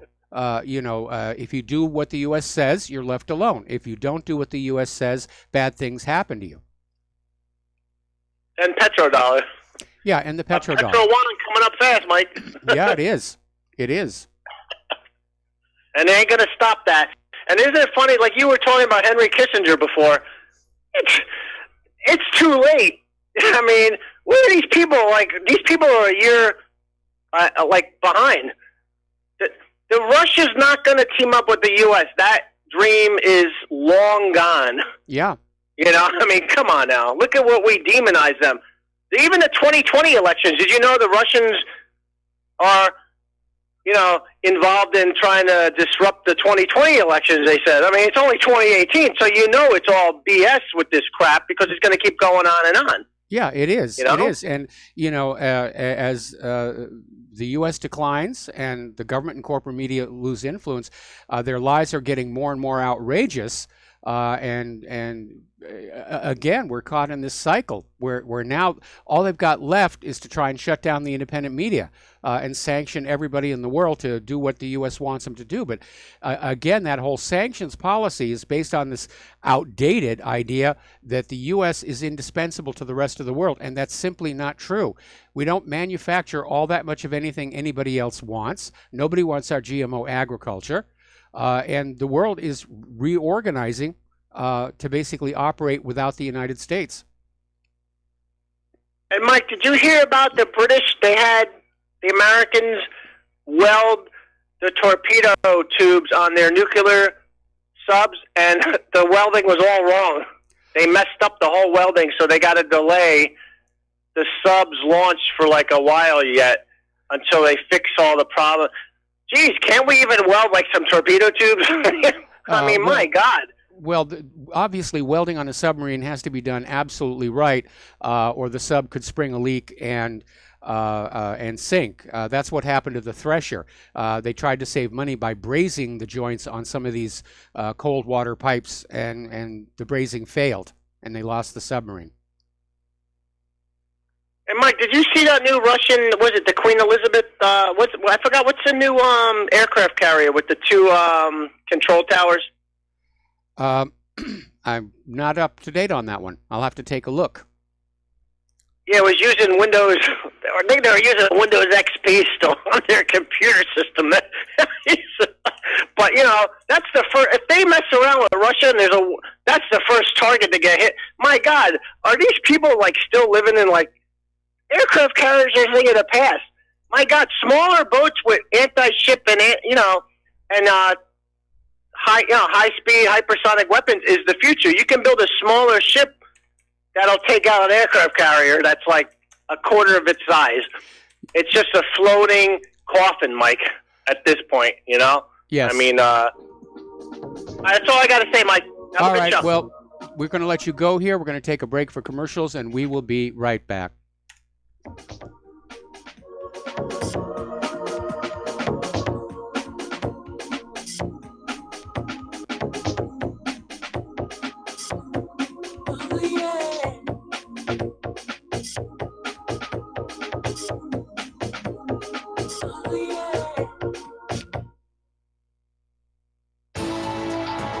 You are tuned in to the Republic Broadcasting Network. Visit our website by going to republicbroadcasting.org.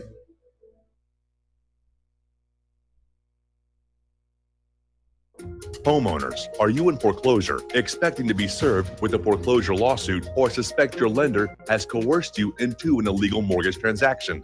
A huge number of mortgages made in the last 10 years have legal issues and are possibly defective. State laws and the U.S. Supreme Court have upheld that defective mortgage documents are grounds for foreclosure defense and for counterclaims in favor of the homeowner. If your mortgage has been sold or assigned since closing the loan, it may be defective and you may be paying the wrong party, and the lender may not have standing or the right to foreclose or collect payments under the law. If you would like to know if your mortgage is legal or not, or know if you are paying the right party, we can help. Our initial consultations are free of charge. We are not attorneys. We are legal researchers and work closely with experienced lawyers who know how to help you find the evidence to help you keep your home. Call toll free 1-855-2-KEEP-IT. That's 1-855-2-KEEP-IT today.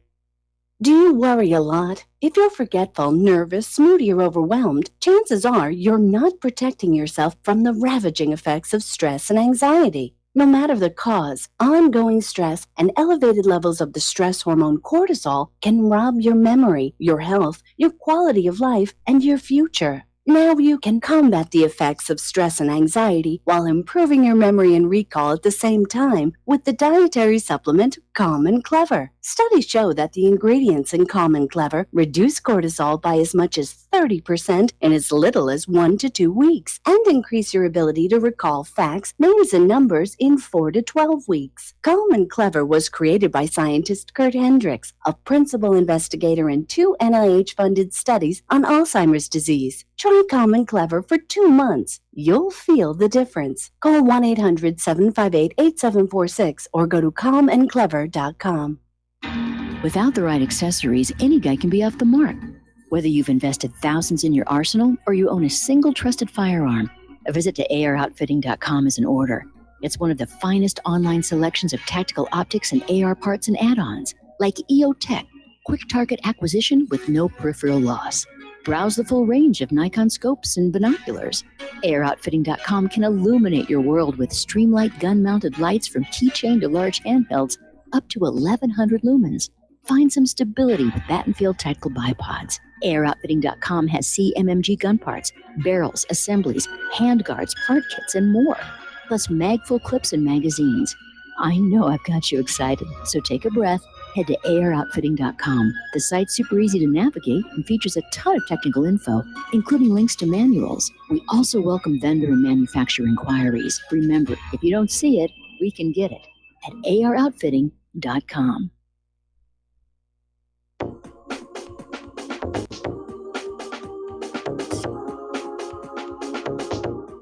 What really happened with your host, Mike Rivero. You're listening to the Republic Broadcasting Network. Here is your host, Michael Rivero. And aloha, America. Welcome back to the show. We're talking about the economic news around the world. And it's now been 4 years since Russia placed an embargo on Western food in response to sanctions. And the EU is basically looking at all the revenue they lost. And basically, back on August 7th, 2014, Russia imposed a food embargo on countries that adopted sanctions against Moscow over Crimea's reunification with Russia. And the food embargo banned the imports of meat, fish, and seafood, vegetables, fruit, and dairy products from the EU countries, the U.S., and several other states. And the ban has recently been prolonged until the end of 2019. So again, George Soros has to be looking at this and realizing this is a big threat to his new world order, because all of the national economies are starting to unlink. And countries are starting to go back to domestic production of their needs for a domestic market. Now, the EU has come on out and announced it will punish European companies if they comply with U.S. sanctions on Iran. Europe is not going along with it this time, another sign of declining U.S. influence in that part of the world here. So, article coming out of Mint Press News asking very simply, as Trump takes his sanctions battle to Europe, who's more isolated, Iran or the United States? So I'm not the only one realizing that this fiscal policy, this sanctions policy, is isolating the United States economically and politically, and that's going to end badly for the United States. There was a time when the United States was indispensable because it made itself so at the end of World War II with the Bretton Woods Agreement. And once they were indispensable, once all commerce had to go through the U.S. dollar, boy, they had a real good time, but those days are long gone. The U.S. dollar is not king anymore. It has rivals in the yuan, in the ruble, in other currencies around the world. Now, another article that came out of Fort Russ is asking, will Iran and North Korea team up against the U.S. sanctions? Will North Korea start importing oil from Iran? Or will North Korea sell things to Iran that Iran cannot get anywhere else? Or they could sell, basically, the oil could go through China into North Korea. Now, everyone's talking about the price of oil is going up because of all the sanctions nonsense here. Global oil demand is only 1.5% higher this year than it was last year.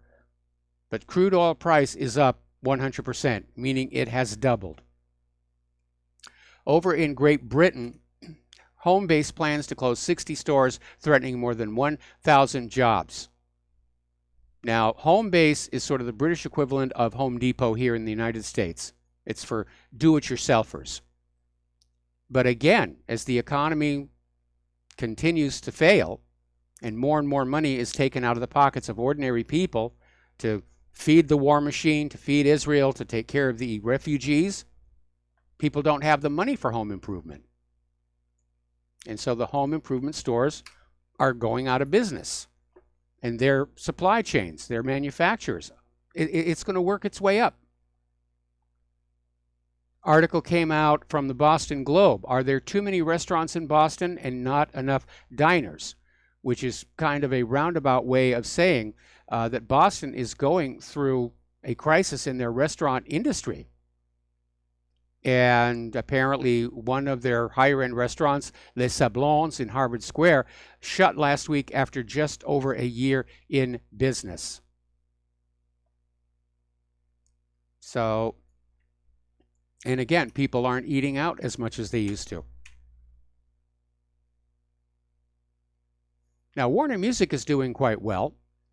They're basically awash in cash, thanks largely to complete liquidation of its Spotify shares, totaling $504 million. Now, Spotify is still dealing with a couple of class action lawsuits, and one of them, Claire's actually part of the class. Apparently, Spotify was using some of her music without permission. But the economy is in bad shape here, and new research is showing, this is research from TD Bank, reveals that 1/3 of married couples fight over cash at least once a month.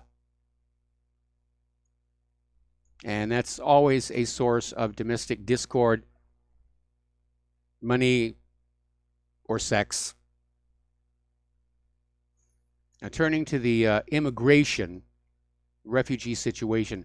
Apparently up in Stockholm, they were constructing a new police station in the no-go zone of Rinkeby, and it was attacked by masked offenders in a fiery siege. Apparently, a car containing low-grade explosives was used to ram the gates of the station and then set on fire by its occupants, who were also throwing stones and fireworks at responding firemen and officers.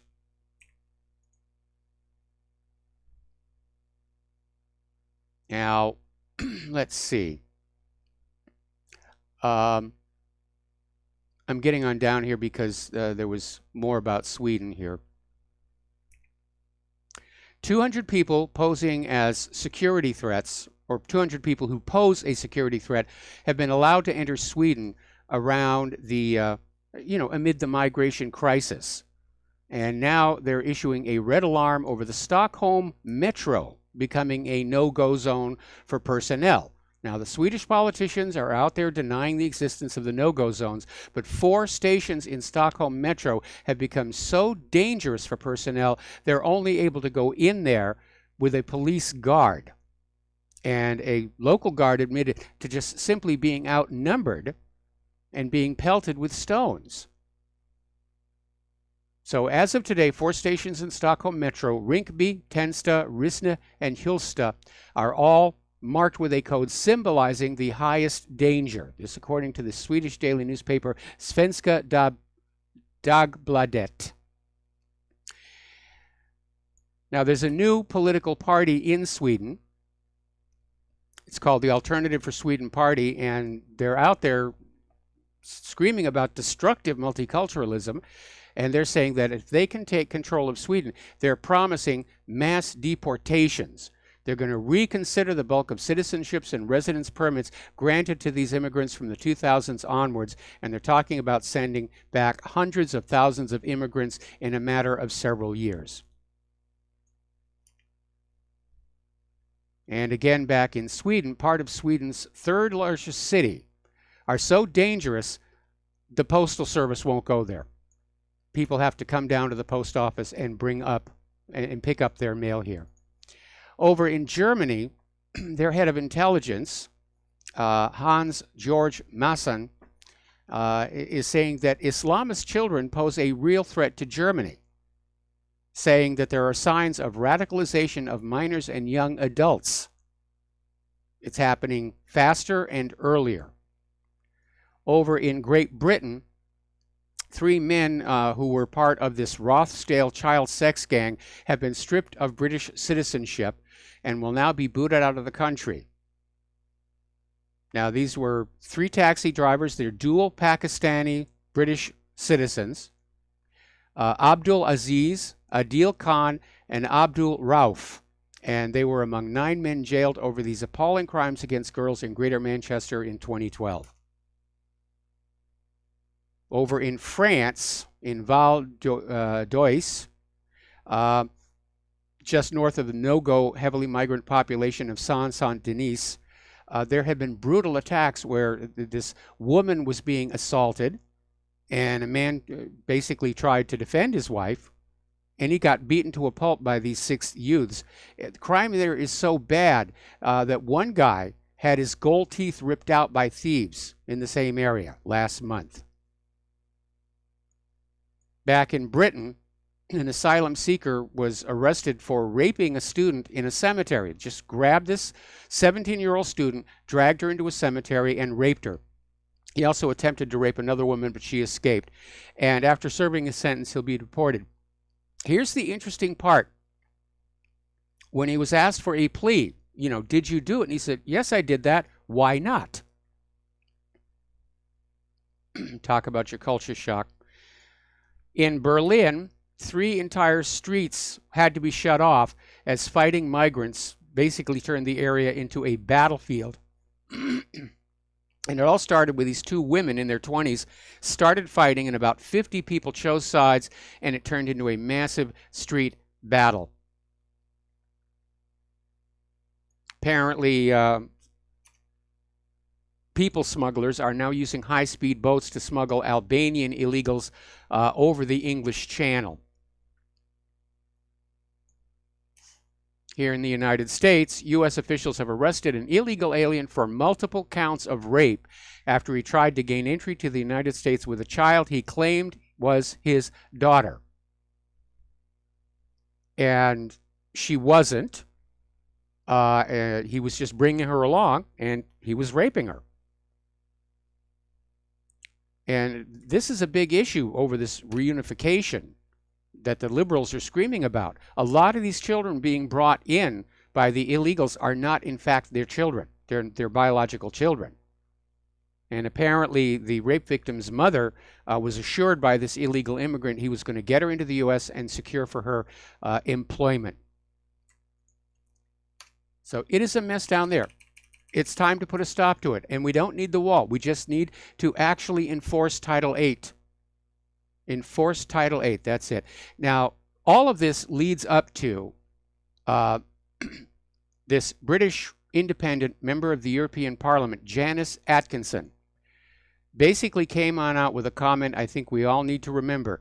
If we import the third world, we get third world problems, and that is exactly what is going on across Europe and here in America. But the open borders people are still at it, and believe it or not, there is a new production of The Diary of Anne Frank at the Doré Theater in Los Angeles. And it has been changed. Instead of Nazis hunting Jews, it's Immigration and Customs Enforcement hunting the illegal immigrants. So they're trying to equate ICE with the Nazis. It's amazing here. Okay. As you know, over in France, Macron is enduring a bit of a firestorm over this scandal with his former bodyguard and possible lover, Alexandre Benalla.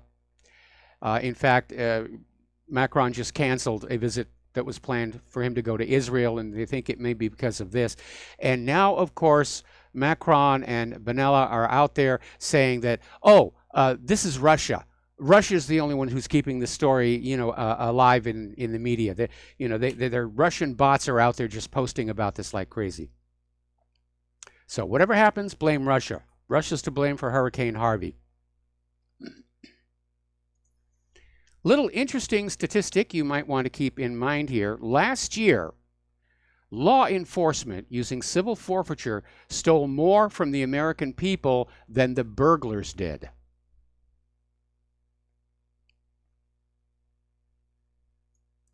Now, there is a video. This was all caught on video coming out of the Free Thought Project here. And last year, this Armando Frank was sitting on his tractor when he was approached by police who were going to serve him a warrant for alleged trespassing. Frank asked to see the warrant, which is his right. The cops did not produce the warrant. They instead grabbed him, tasered him, choked him, pulled him off the tractor, and in the process, he died. And in the attack caught on video, never once did Frank try and hurt the officers. Now, the police body camera shows within just a few moments of confronting Frank, the officers grow agitated at his passive resistance. And Frank is merely asking to see the warrant the officers claim to have. But they do not produce it, nor did they give him any reason for the arrest. So it really is getting crazy out there. Anyway, they're all being sued. The three police are being sued by Frank's estate. Now, here's where PC is starting to really unravel here a little bit. Over at Harvard, they're having a policy of inclusivity, which has basically told that the sororities and the fraternities have to allow in members of the opposite gender so that they're inclusive, so we can provide this wonderfully inclusive environment here. And actually, it's Harvard College seeks to build a community in which every student can thrive, and it does so on the foundation of a set of shared values, including belonging, inclusion, and non-discrimination. Well, what happened is this one sorority, the Delta Gamma sorority, just quit. They said, no, we're not going to let men come on in here, and we would rather just end the sorority and let it go. It really is getting silly. The whole reason for having single-sex fraternities and sororities is mainly about, protecting the privacy because it functions as their home, and sort of trying to minimize the amount of unwanted pregnancies that are going to occur. But it really is, our culture has just become so decadent right now. All right, so let's talk about Alex Jones, and let's talk about this assault. Oh, wait a minute. We got a caller waiting on the line. Chris in Las Vegas. Aloha, Chris. Welcome to the show. I'm probably going to have to take you through the commercial. What's on your mind? Well, Michael, in reference to your story about the asset forfeiture, I have to point out that many times the police now, anytime that you challenge their authority, demand they produce the warrant or knowledge of a felony crime they allege you committed, they're perverting it and twisting that into resisting an arrest, which is an extreme perversion of the concept that we all have a right, in fact, a duty to qualify what the basis for the encounter, the inquisition, the cross-examination, or the arrest supposedly is, to prove they have the authority to do what they're doing. Well, there's another possibility. On this recently. There's another possibility. The cops wanted to find a reason to seize the tractor through civil forfeiture, and it just got out of control. Well, in fact, I've had a $50,000 collector car of limited production, only 671. Chris, stay on the line. Got to put you on hold. We'll be right back.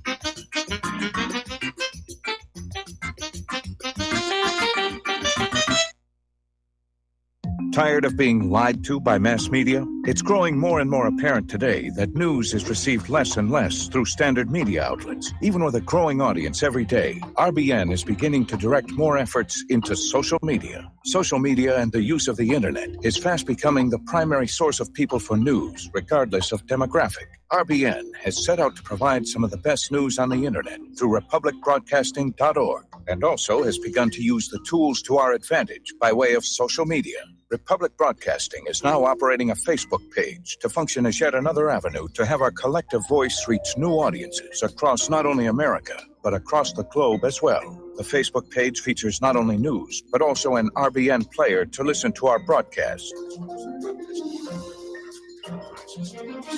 Get involved by visiting facebook.com/Republic Broadcasting and liking our page and share it with your friends and family, because you can handle the truth.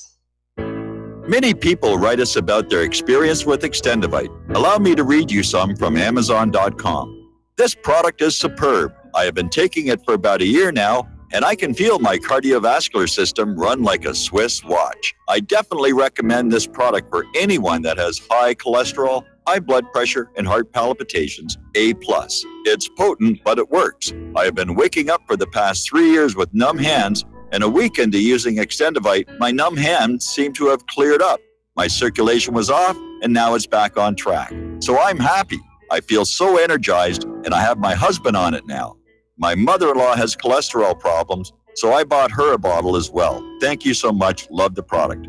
Tell us your story. Get Extendivite today. Call 1-877-928-8822 or visit heartdrop.com.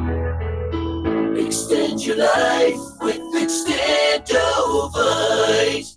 I'm getting older and noticing that my body just doesn't work as well as it used to. So I like to keep fit as possible by hitting the gym a few times a week. Recently, I started having a nagging bicep pain, and it got so bad I couldn't even lift the weights. When I was complaining about it to a friend, he told me about Angioprim. He said chelation helps remove toxins, heavy metals, and cholesterol in veins and arteries that may cause blockages. You know, after just 1 week of taking Angioprim, the pain was gone, and now I'm back in the gym full strength. Scientific research proves the active ingredient in Angioprim has superior oral chelation action that helps promote cardiovascular health. So to learn more, go to angioprim.com. That's ANGIOPRIM.com, or talk to a trained consultant. Call Angioprim toll free at 877-882-7221. You'll feel better with more energy. Call 877-882-7221 or go to the website angioprim.com.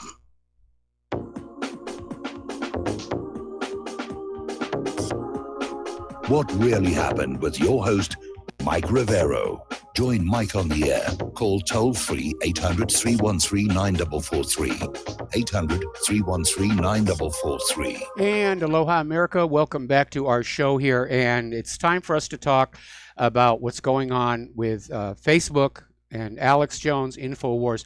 And again, there's a double standard at work here. Facebook has banned InfoWars, but they've kept Antifa and Louis Farrakhan. And Facebook can't even explain oh, okay, Chris dropped. All right, sorry about that. I'm trying to get to the top of the hour before our guest comes on the air. All right, so far, the following companies have declared war on free speech: Facebook, YouTube, Apple through iTunes, Google Podcast, Spotify, TuneIn, Spreaker, iHeartRadio, AudioBoom, Pinterest, MailChimp, Stitcher, Disqus, Sprout Social, LinkedIn, and YouPorn, which that's kind of weird, I think. And Vox is now pushing for the ban of harmful and extreme creators. And now pressure is being brought to bear on Periscope to drop InfoWars. This is all-out war. It validates his motto. There's a war on for your minds. And up until now, it's been covert, but now it's broken out into the open, and everybody can see what's happening. And you, our listeners, need to make a point of showing this to everybody that you can, that the liberal Democrats are basically trying to shut down conservative commenting on the internet. This is an attack on freedom of speech. It's an attack on the First Amendment. Okay, apparently Twitter has now killed off U.S. State Department Iraq War whistleblower Peter Van Buren and the last 7 years of his tweets. It's just all gone. It's all gone here. Now, Twitter is saying they have not banned Alex Jones and InfoWars because technically they haven't broken the rules yet, but that if they do break the rules, they'll be gone. Now, over at MSNBC, Stephanie Ruhle is calling on Twitter to ban Donald Trump. Now, that is very much over the top here. So, Northern Truth Seekers blog has been taken down. And it's just out of control. This really is an attack on us. And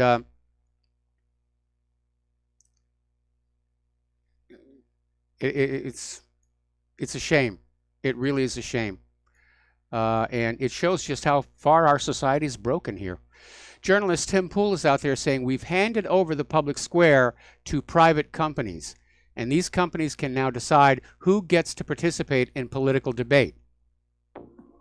And that's a very, very dangerous situation because they're stifling conservative discussion.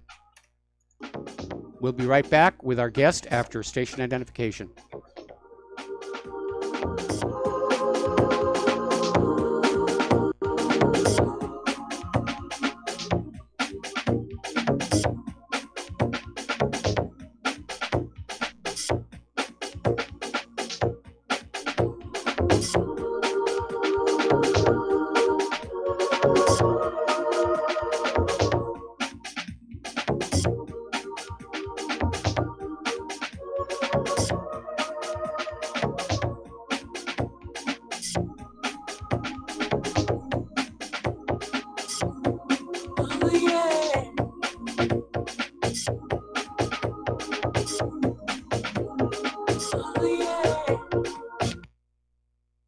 Corporate media dominates the American opinion. Finding independent voices that counter this avalanche is becoming increasingly difficult. With the endless corruption running rampant throughout our government, independent voices are needed more than ever to battle the offensive against our freedoms and liberties. As a listener of RBN, no one understands this concept better than you.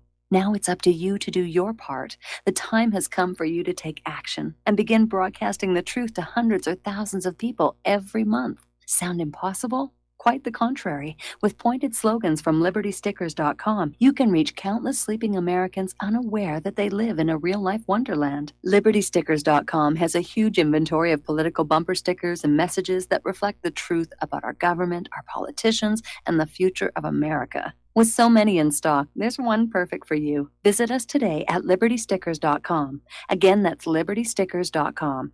Do your part. Your voice is important. Let it be heard. You're listening to Republic Broadcasting Network, because you can handle the truth.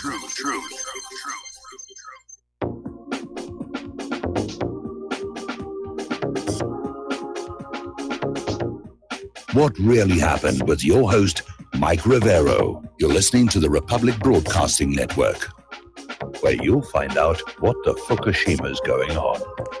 And aloha, America. Welcome back to our show, hour number 3. And joining us on Skype is Alan Phillips, who's an attorney.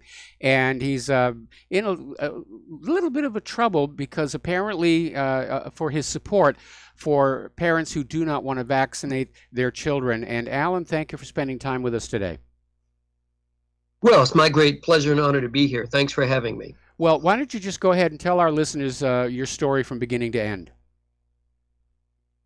Sure, there are several parts to it. If I may, let me give you just a couple of quick pieces of information about why people might question the status quo with vaccines.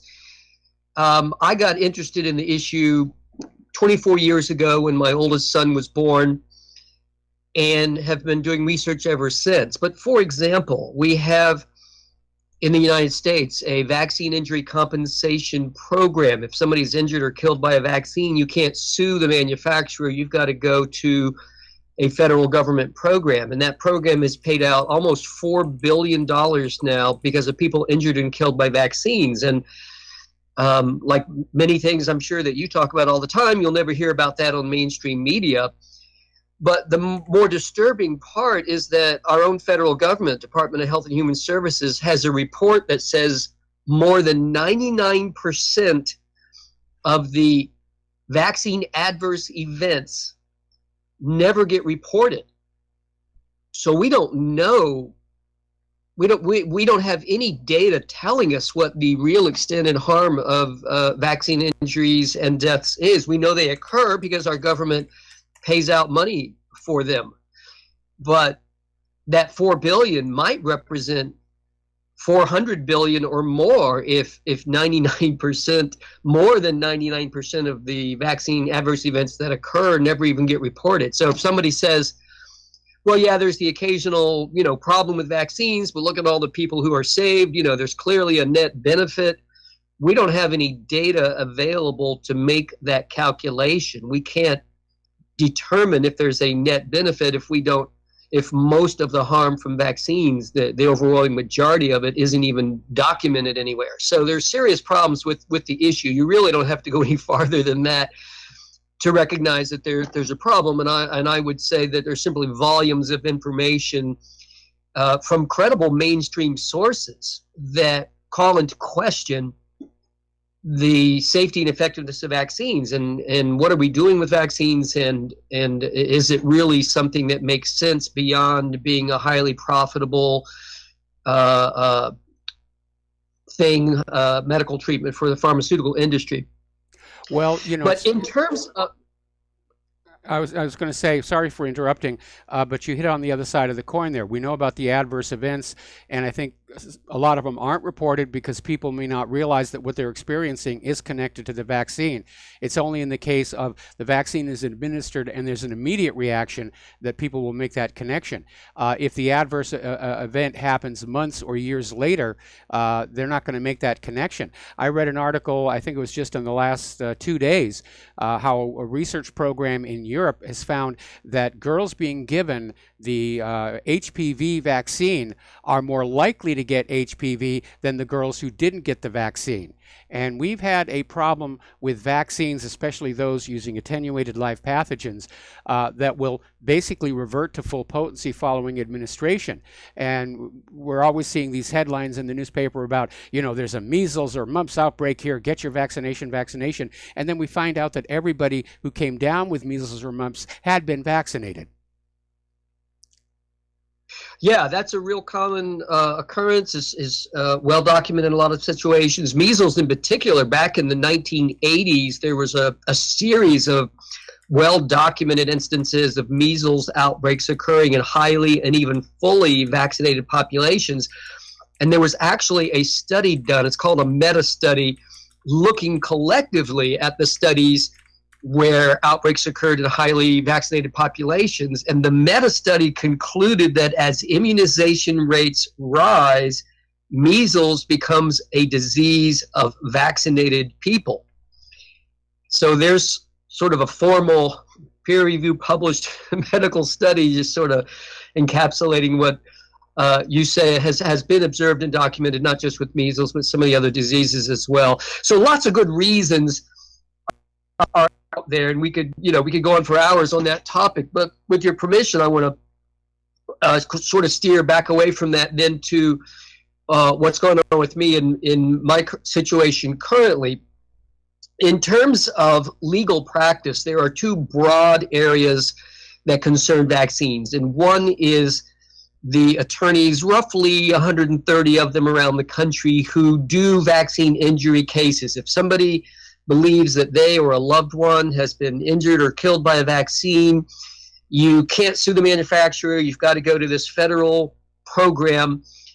And, a shame that we need attorneys who practice in that area, but a blessing that we have them. Some 30 to 50 of them, it's either all that they do in their practice or a strong primary focus.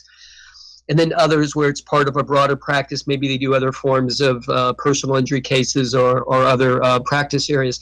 The other broad practice area is what I do. I'm not involved. I have a basic working knowledge of the injury compensation program and system, but it's not part of my practice area. I do exemptions and waivers and work with legislative activism, and I am literally the only attorney in the country who does what I do, at least anywhere near the level that I'm doing it. The only one whose practice is focused solely on that area, the only one who does all the different exemption areas. And let me give you a real quick list. This is not comprehensive, but it's an overview.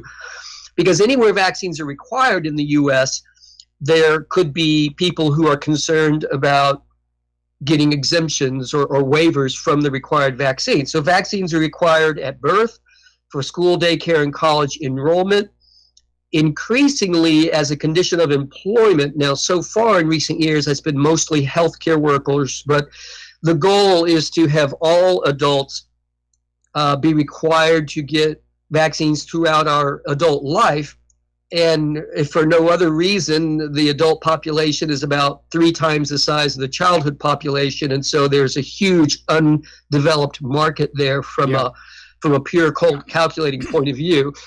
Mostly healthcare workers, but again, this is a work in progress, and they're going to, if allowed to continue, they will gradually expand to encompass the logical, I don't know if I want to say end result, but let's say future point would be, for example, you can't renew your driver's license unless you have your flu vaccine card, or you can't check out at the grocery store without your vaccine card, or whatever it might be. These are things that are the logical consequence if we keep going the direction we've been going over recent decades and currently.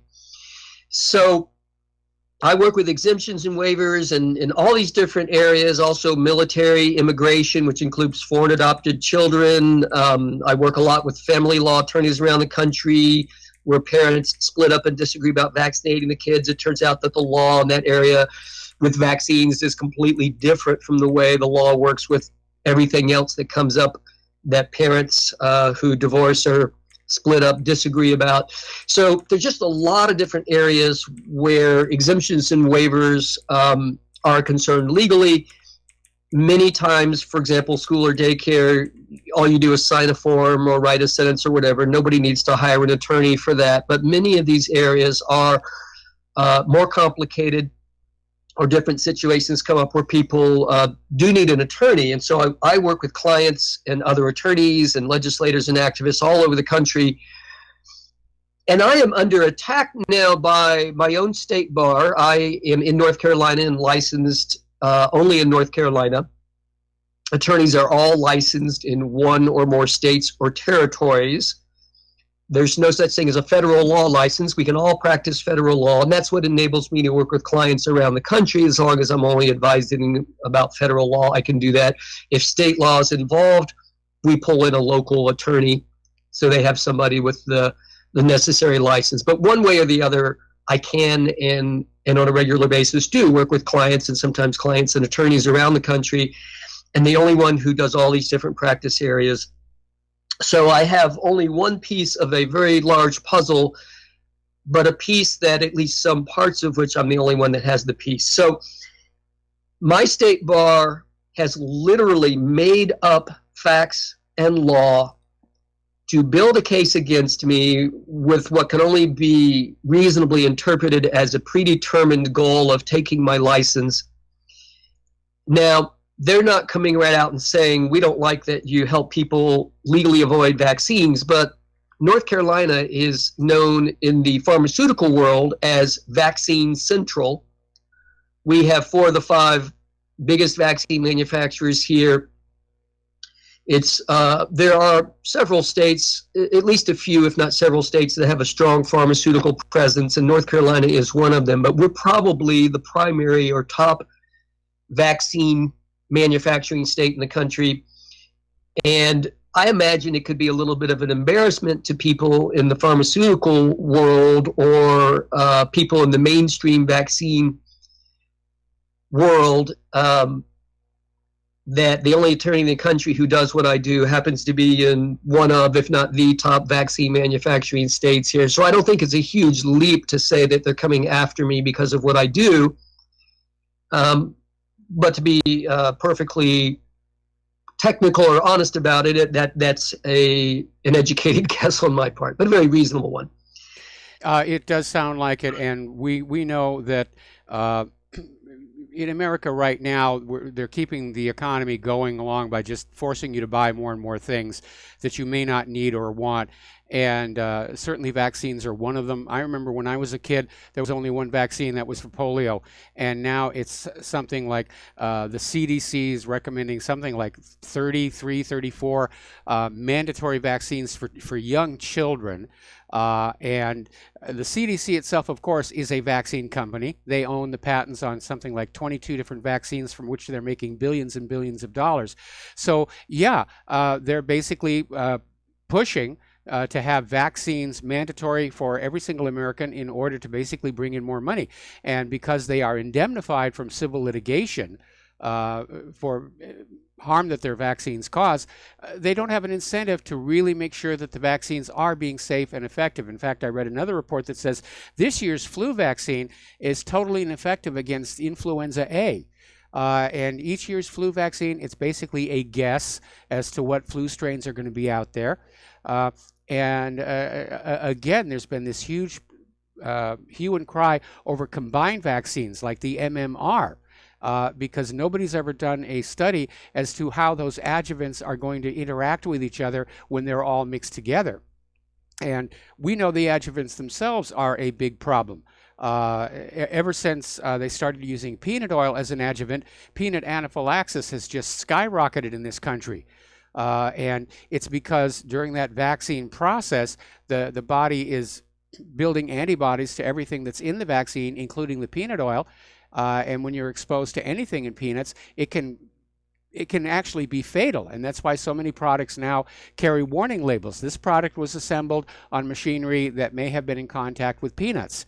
And to me, that doesn't look like a solution. I think, basically finding out what's causing the peanut anaphylaxis and taking it out of our medications would be the definite way to go. We know that autism has skyrocketed along with the number of mandatory vaccines that are out there.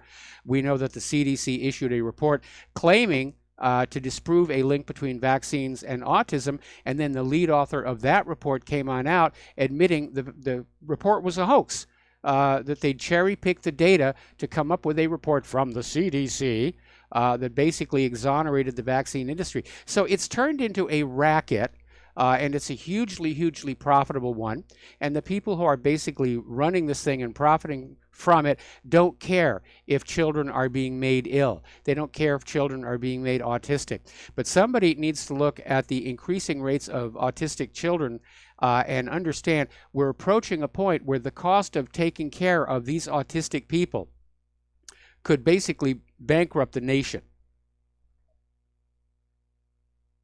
We will fall apart if something, we've been watching the increasing autism rates, and they've shown no sign over the years of leveling off, but it's increasing year to year. And if it continues and I've heard different numbers, but somewhere around the late 2020s, 2030, early 2030s, every other child would be autistic. Now, all of these autistic children grow up and then they have to be taken care of as adults. I don't think we're going to last that long. I think we will collapse as a society, at least as we see, know, and understand it today, because there won't be enough people available, enough money and resources to care for all of these sick and injured people. And the CDC, we have a federal congressman, Bill Posey in Florida, who has thousands of CDC research documents leaked to him by a whistleblower, proving that not only that the CDC has known for years that vaccines cause autism,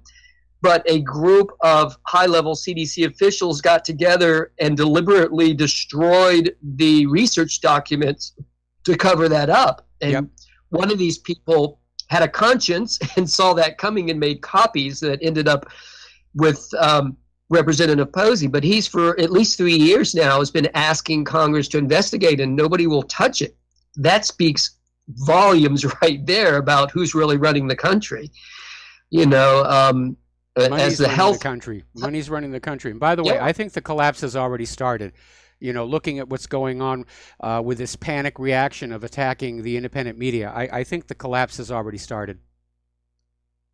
Yeah, ironically, and perhaps ultimately in the favor of truth, is that as more people wake up, whether you're talking about the vaccine issue or some of the other things I heard you talking about, at the end of the last segment, and any of a number of other, big controversies of our day, as more and more people figure out what's going on, and I see that is indeed what's happening with the vaccine issue, despite the fact there's incredible amounts of money and the quote-unquote authorities all on board with the status quo.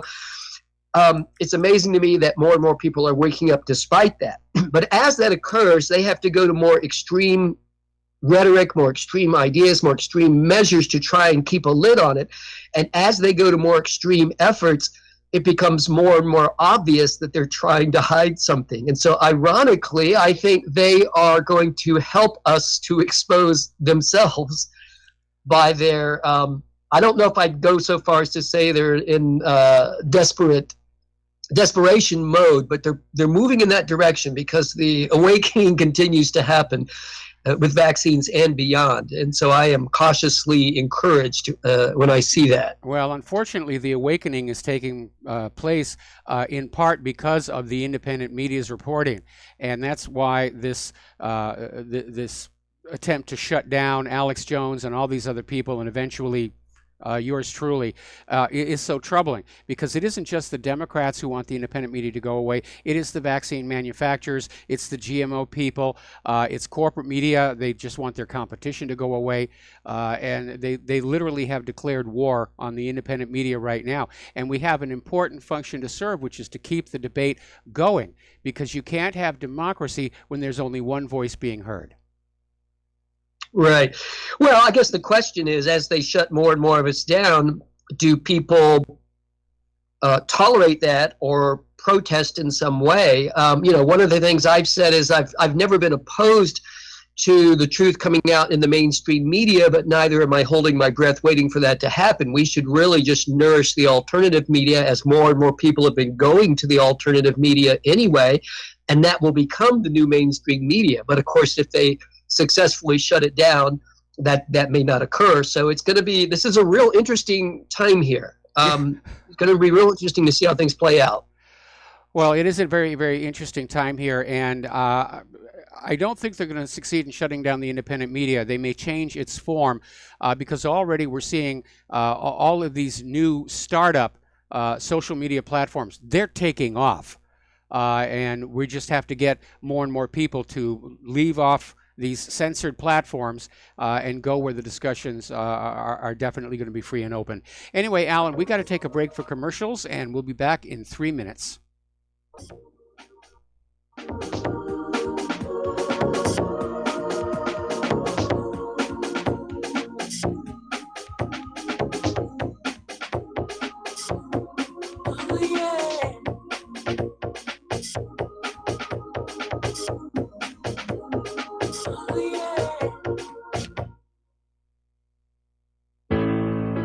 Many people write about their experience with Extendivite. Allow me to read you a few from Amazon.com. My wife and I both use Extendivite and are very pleased with the results. It has helped to stabilize our blood pressure and to make both of us feel healthier. Good product and good buy. So far, so good. I've been taking Extendivite 3 times a day, only a short while now, but already I've noticed the circulation in my hands and feet improving. They tingle. I like the idea of taking something herbal rather than pills. I take Extendivite 3 times a day, every day. I think this supplement has helped with my increased fitness regime and to lower my blood pressure. Tell us your story. Get Extendivite today. Call 1-877-928-8822 or visit heartdrop.com. Extend your life with Extendivite.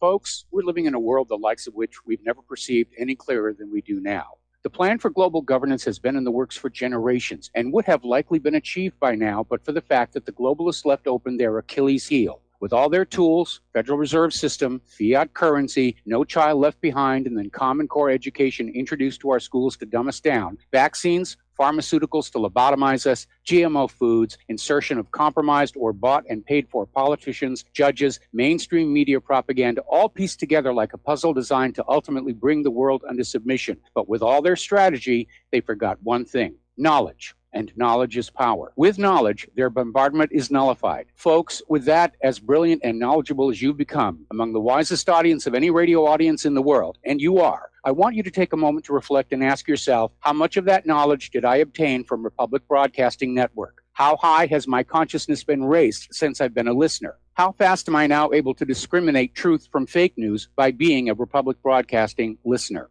How clear am I now able to see the world since I've been listening to RBN? Ask yourselves those questions, folks. Then ask yourself, what is that knowledge worth to me? Like my morning coffee, how would I survive without it? A voice of truth in a sea of lies. Do we not all need to make sure it survives? Like public broadcasting, we are now finding we can only survive with listener support. Censorship, advertisers being attacked, truth itself being attacked. It's the only way through this. We at Republic Broadcasting humbly ask you to become a supporter. Look at your budget and make a determination of what Republic Broadcasting is worth to you and what you can afford on a monthly basis.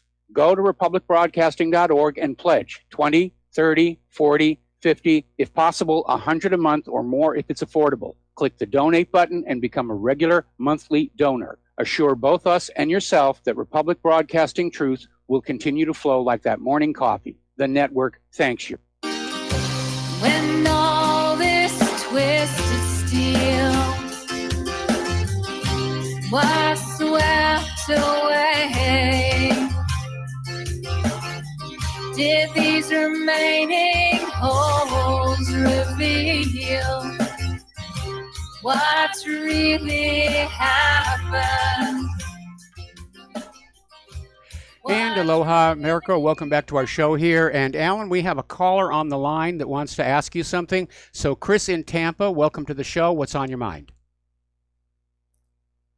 Well, thank you, Alan. I've been keeping track of what's going on with you and support you with your appearances on various other talk shows.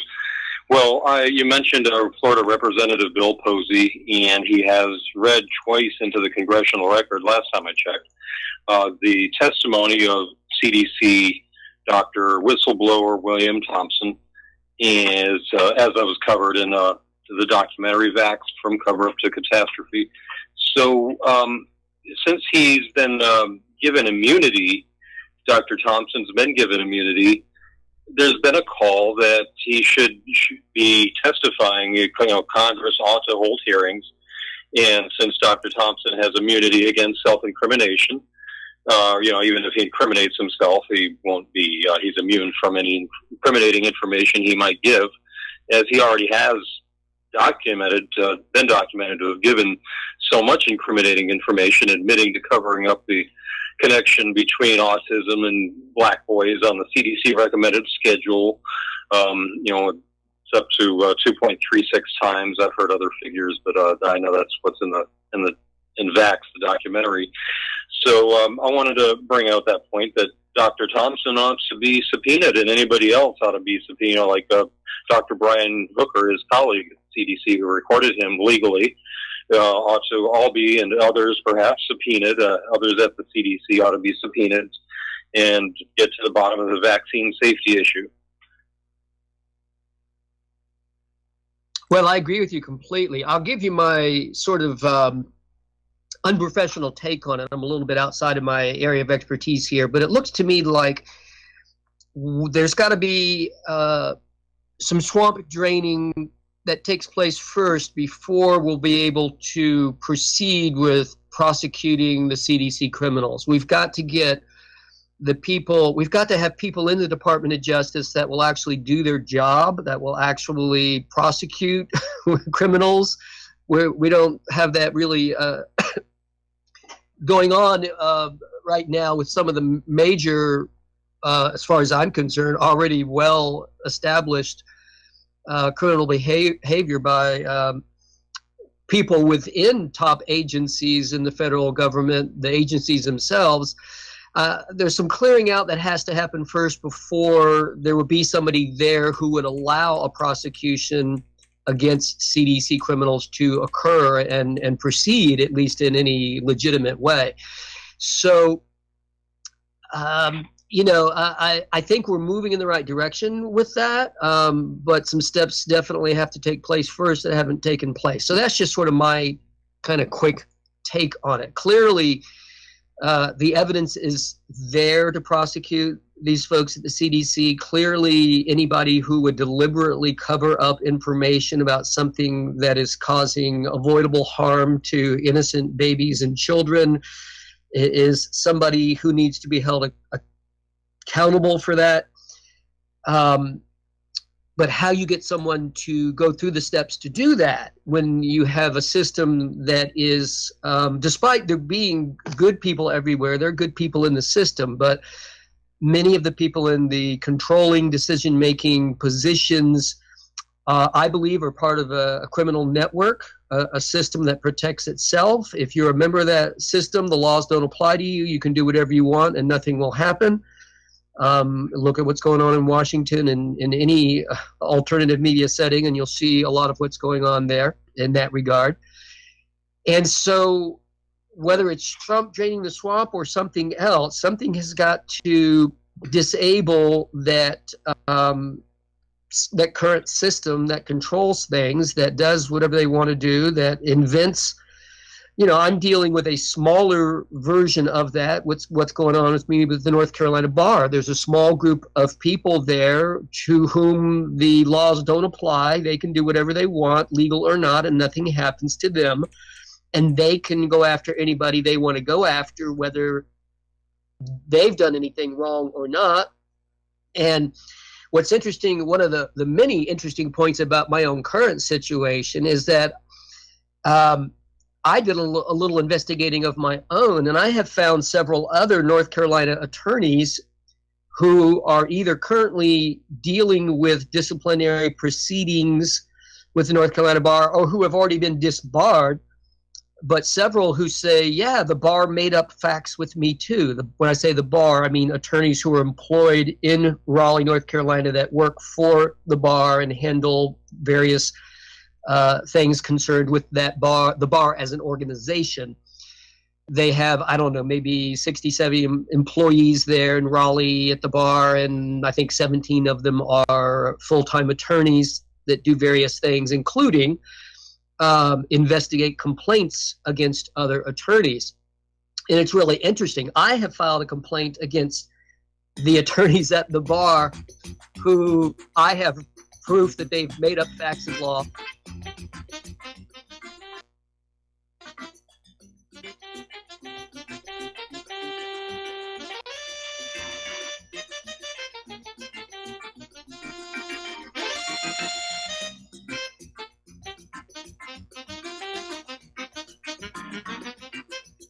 No, I'm.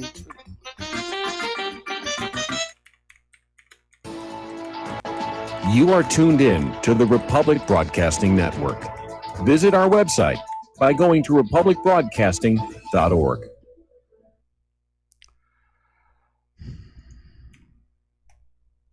Hi, folks. CBD is the home run hitter for health right now. Why, you ask? Because of what it does for the body. Unfortunately, I can't tell you all about the benefit. You know, there's reasons. Do your due diligence and log on to ancientlifeoil.com. That's ancientlifeoil.com. Ancient Life Oil uses organic ingredients and is blended in coconut oil for some of the best benefits. Legal in 50 states and non-psychoactive. Log on to ancientlifeoil.com. That's ancientlifeoil.com. Do you worry a lot? Whether you're a college student, busy professional, parent, or grandparent, ongoing stress and elevated levels of the stress hormone cortisol can rob your memory, your health, and your future. Now you can combat the effects of stress and anxiety while improving your memory and recall at the same time with the dietary supplement Calm and Clever. Studies show that the ingredients in Calm and Clever reduce cortisol by as much as 30% in 1 to 2 weeks. Call 1-800-758-8746 or calmandclever.com. Did you know that neither the American Medical Association nor the American Bar Association were established to benefit the American people? Have you recognized that in our country, healthcare has little to do with health, and that our court system has nothing to do with justice? The priests of both medicine and law have been incentivized to implement a dark agenda on behalf of the Bilderbergers and their ilk. To protect ourselves and our progeny, we need to take a much closer look at how these two giant industries really work. Join me, Al Whitney, on In Defense of Humanity, Saturdays at 7 p.m. Central, as we expose the matrix and learn how not to consent to our own destruction. Do you or someone you know suffer from chest pain, blood pressure, cholesterol, or irregular heartbeat? Are you looking for a more natural solution to overcome these health challenges? You hear the ads all the time. If this stuff's so good, why doesn't my doctor prescribe it? That's easy. Doctors are not trained in natural medicine. Extendivite Heart Tonic does want you to be as healthy as you can be, and it really works. Take Extendivite for 6 months and your doctor will say, I don't know what you're doing, but don't stop. It's working for you. Get the dependability of Extendivite. Just see how you feel in 6 months. A 2-month supply of either capsules or liquid is only $69.95 plus shipping and handling. Call 1-877-928-8822. That's 1-877-928-8822 or visit heartdrop.com. Extend your life with Extendovite. We the people, in order to form a more perfect union, establish justice, ensure domestic tranquility, provide for the common defense, promote the general welfare, and secure the blessings of liberty. And aloha, America. Welcome back to the show here. We're talking with attorney Alan Phillips and also Chris in Tampa. And I'd like to insert a comment here regarding Chris's question. The problem is the pharmaceutical companies are very, very wealthy, and they use that money. They're very generous campaign contributors. Corporate media will never report on anything wrong with the medical industrial complex because they're dependent on all those pharmaceutical commercials. And the pharmacy companies do a lot of advertising on TV, which is rather interesting. The United States is one of only 3 countries on earth that allow the advertising prescription medication. And again, it's just all about maximizing profit and churning it out. Congress is not going to investigate anything because they don't want to risk the potential for, losing donations from big pharma, as it were. In fact, some years ago, because of public pressure, there had been a congressional hearing on the possible link between prescription antidepressants and violent behavior. But in the end, they didn't do anything. Because, again, the money is what controls this nation.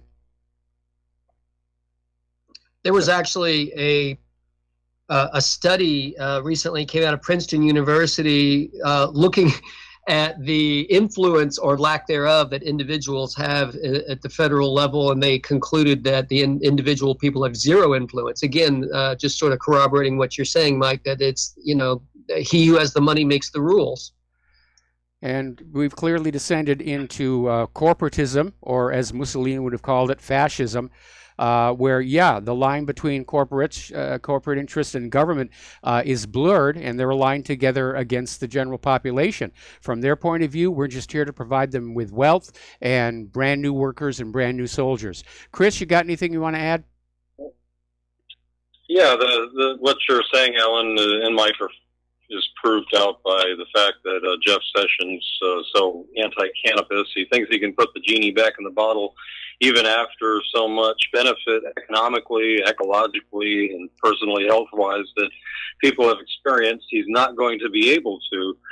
And RFK Jr. said a couple weeks ago, I know I told you this, Mike, already, that on the Del Bigtree show, Highwire, a couple weeks ago, RFK Jr. said that immediately after RFK Jr. had said that he had been selected for the first of its kind Vaccine Safety Commission, that he then lost all contact with Trump. So apparently, if that's true, then Trump was just using RFK Jr. as a mouthpiece to inspire confidence in the folks that we would have some review of vaccine safety. So, I know I don't have much hope in the federal level either, but, I guess they're just so brazenly letting us know that, too. Yeah. Well, I'm going to, maybe I'm naive with this next comment, Chris, but I think it's premature to come to that conclusion. I had that similar exchange in a group that RFK was a part of, and he expressed no confidence in Trump on the same issue that you're talking about here. And I think there's got to be some more clearing before we can even get to that issue. I don't know if that's what's going on with Trump, but I don't think we can get to the issue yet until there's some more clearing that creates a space for this to be looked at.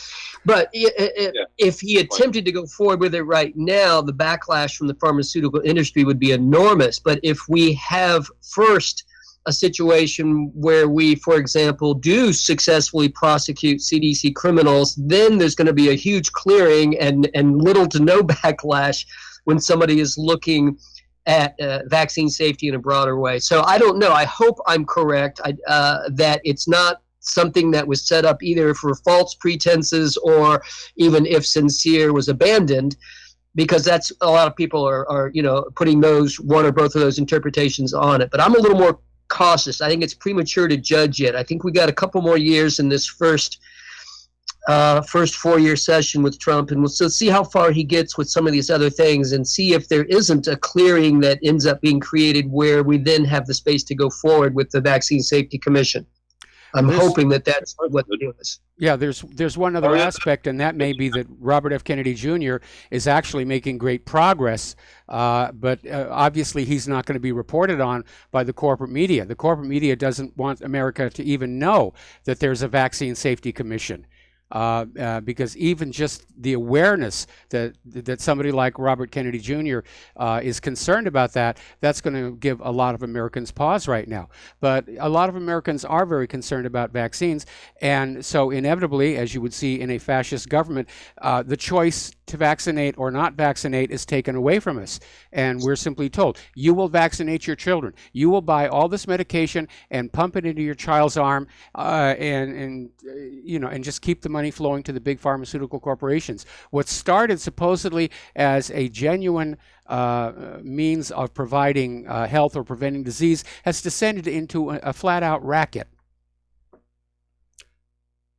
Well, that's good strategy, Alan, to give credence and believe in the sincerity of your adversary, in this case, apparently Trump.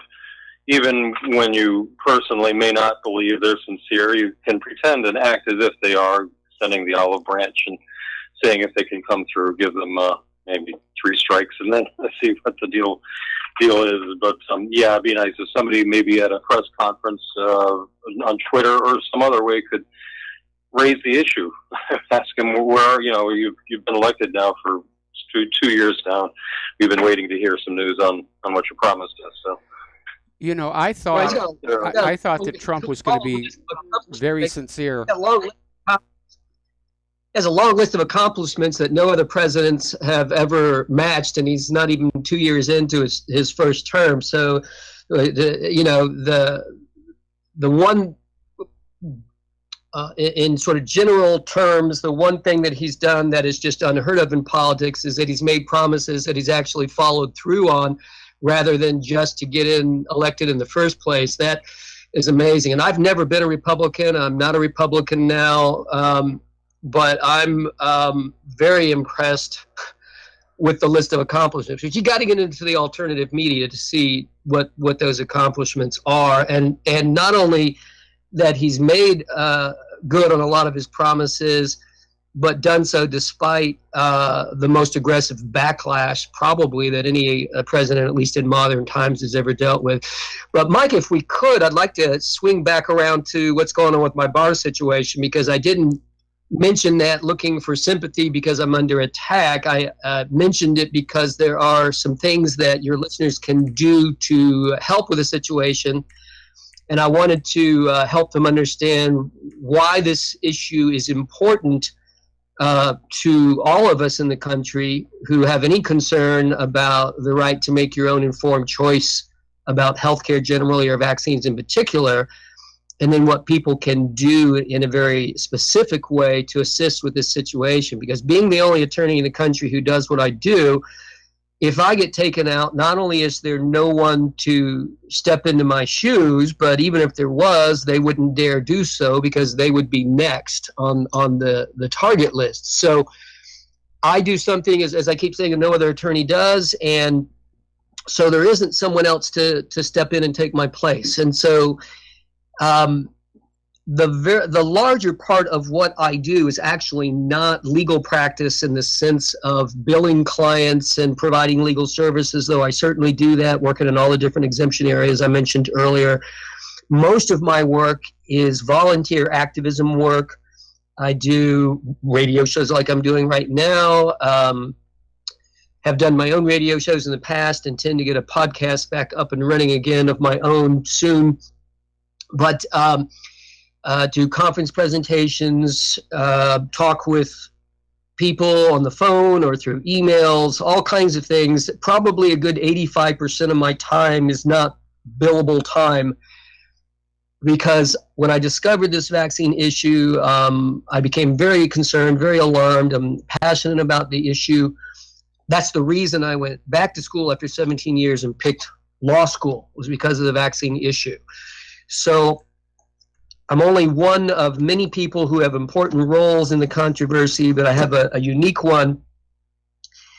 And so I am now being targeted by the North Carolina State Bar, probably because of what I do, and in any event, in what can only be described or interpreted as a plan from the start to take my license.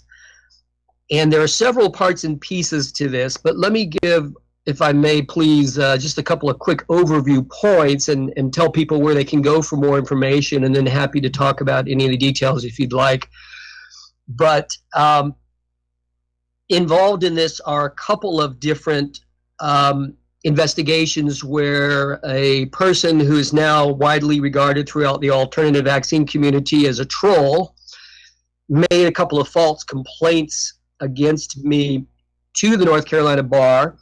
And from that person's perspective, just happened to hit pay dirt because it turns out there was already a corrupt group of attorneys there at the North Carolina Bar who have, not only with me now and recently, but in the past, invented facts, used those invented facts to build cases against attorneys, ultimately, in some cases, leading to their disbarment.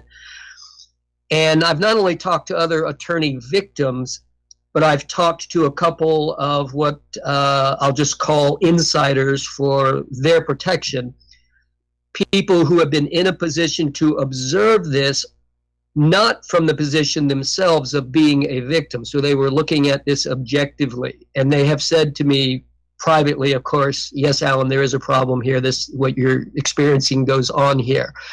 So I've heard it from other victims, from insiders, and I'm persuaded, and seen it, of course, in my own situation, there are some corrupt people at the bar that are destroying attorneys' lives. And in my case, the risk is to the alternative health community that we lose a one-of-a-kind resource that, if you don't mind me blowing my own horn, is a valuable resource for the broader vaccine, alternative vaccine community. So normally, when they do investigations, somebody complains about an attorney, if they investigate, these are purely or solely administrative proceedings. They never see the inside of a courtroom. But bizarrely, the North Carolina Bar is now suing me. They filed a lawsuit against me. And in the underlying administrative proceeding, they were asking me to turn over client files. They want to dig around through my client files and see if I'm doing anything wrong. Well, this is actually illegal. You can't do that. This is an actual legal term. It's called a fishing expedition, and you cannot require someone to hand over information and documents so you can dig around and see if there's a problem. So the whole proceeding is illegal from the start, as far as I'm concerned. North Carolina law says there has to be an allegation of misconduct. There has to be somebody saying you did something wrong. Even if it ultimately turns out to be false, there still has to be an allegation of misconduct. Well, they're not saying that I did anything wrong, but what they are saying is, well, you work with clients around the country, so you must be doing something wrong somewhere. That's really the message. I'm practicing law without a license in other states, is the concern. But they're not saying I actually did that anywhere. They're saying, in effect, you must be doing it somewhere, so we need to look through your client files to see if you really are doing it somewhere.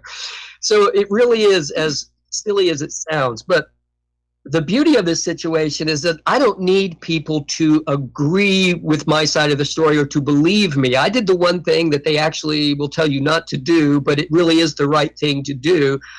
I filed a complaint against the attorneys at the bar because I allege they made up facts and law. Now, they can't investigate themselves, of course.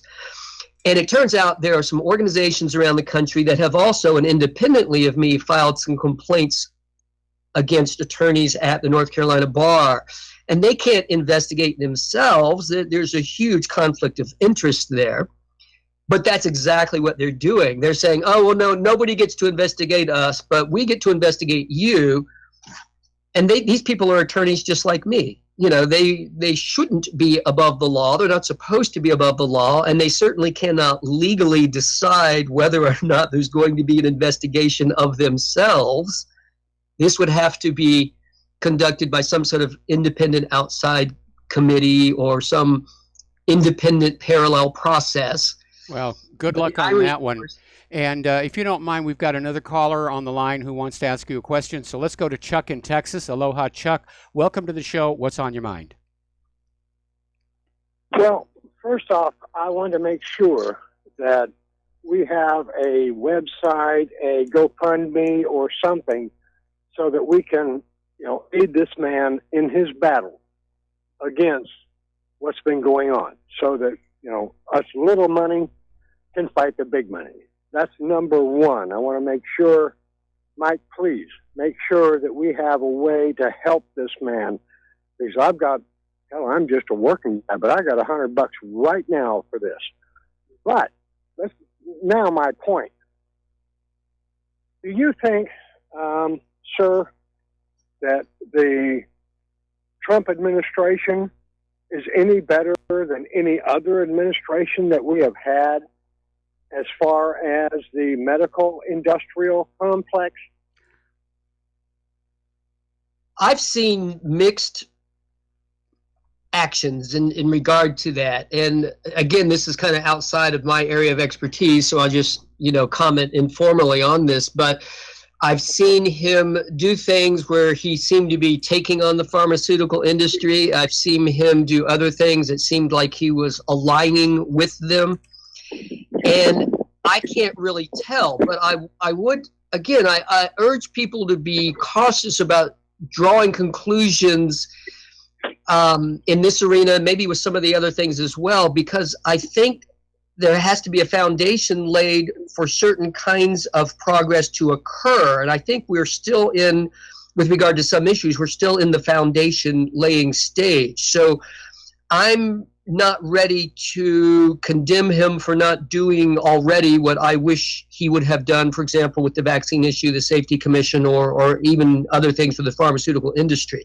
I think we're in a time period where a lot of corruption is beginning to be exposed, but just the exposure in and of itself, until it happens, and this is a great segue into the first part of your first comment, because the way you deal with corruption is you expose it. Alan, I'm sorry. We have to take another break for commercials, and we'll be back with the last segment of our program today after these few words.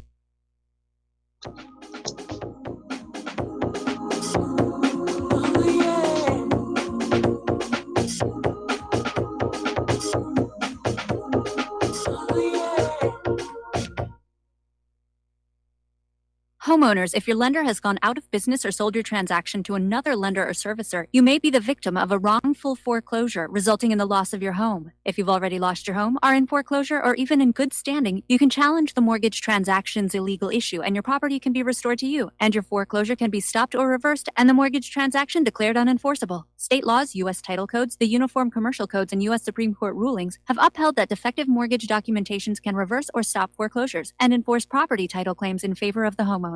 We are having successes in stopping the process of foreclosure, the enforcement of the foreclosure judgments, the sale of property, and evictions after the sale. We are not attorneys, and we don't give legal advice. We are a professional team of legal researchers, providing forensic mortgage audits and expert witnesses. We have the knowledge to produce the evidence and enforce laws regarding your legal issues. We've been in business for 12 years without a complaint. Consultations are free, and we provide a free title search to confirm if your mortgage has legal defects. Please call 855-253-3748. 855, keep it today. Without the right accessories, any guy can be off the mark. Whether you've invested thousands in your arsenal or you own a single trusted firearm, a visit to AROutfitting.com is in order. It's one of the finest online selections of tactical optics and AR parts and add-ons, like EOTech, quick target acquisition with no peripheral loss. Browse the full range of Nikon scopes and binoculars. AROutfitting.com can illuminate your world with Streamlight gun-mounted lights from keychain to large handhelds up to 1,100 lumens. Find some stability with Battenfield tactical bipods. AirOutfitting.com has CMMG gun parts, barrels, assemblies, handguards, part kits, and more, plus mag-full clips and magazines. I know I've got you excited, so take a breath. Head to AirOutfitting.com. The site's super easy to navigate and features a ton of technical info, including links to manuals. We also welcome vendor and manufacturer inquiries. Remember, if you don't see it, we can get it at AROutfitting.com. Do you or a loved one suffer migraine headaches? Listen to what scientist Kurt Hendricks has to say. 35 million people in the United States suffer with debilitating migraines. If you or a loved one are one of them, you need to know about MigraLief. Hi, I'm Kurt Hendricks, the scientist that formulated and patented the MigraLief migraine formula. MigraLief is a non-prescription dietary supplement recommended by neurologists, pharmacists, and pediatricians to address nutritional deficiencies in both adults and children over 2 with migraines. Try MigraLief for 3 months and see the powerful difference it can make in your life, or get your money back, no questions asked. Go to MIG911.com or call 800-MIG-7354. You can change your life today. So if you suffer from migraines, don't wait. Call 800-MIG-7354. That's 800-MIG-7354 or visit MIG911.com.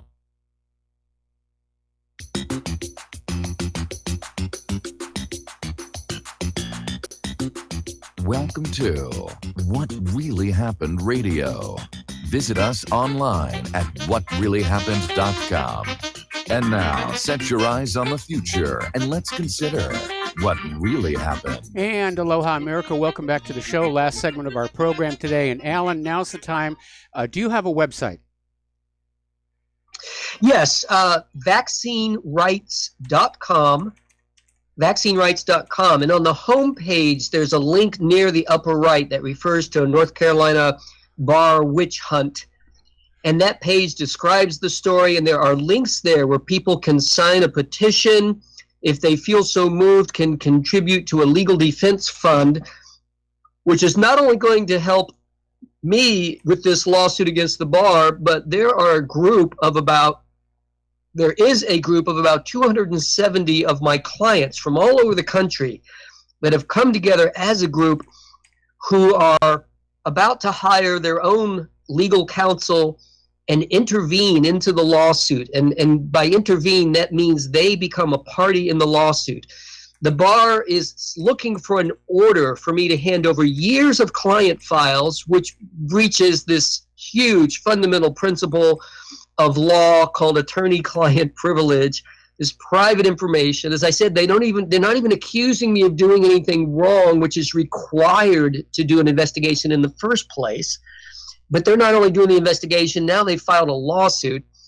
And the solution here, you said, and with good reason, good luck on getting these people to cooperate with an investigation against themselves. Well, of course, they're not going to ever do that. But if we put a spotlight on this, and the spotlight in this case is going to be a combination of several different things. Yes, I have to participate in the lawsuit, because if I don't, I lose by default. But there has to be an out-of-the-box solution. They wouldn't have gone to court with an illegal proceeding unless they knew in advance the judge was just going to rubber stamp their demand. So there are a number of different steps that together are going to be designed and are designed to create a public spotlight on this, under the theory that even a bad person will do the right thing if there's a spotlight on them. So part of the spotlight is petitions. I have one petition for attorneys, another one for everyone else, and the links are in that article at vaccinerights.com. I encourage people to go there. Yes, there are some opportunities for people to contribute financially if they want to. Those funds go to legal defense. Some of that will probably, maybe a lot of it, will go to help the client group get representation.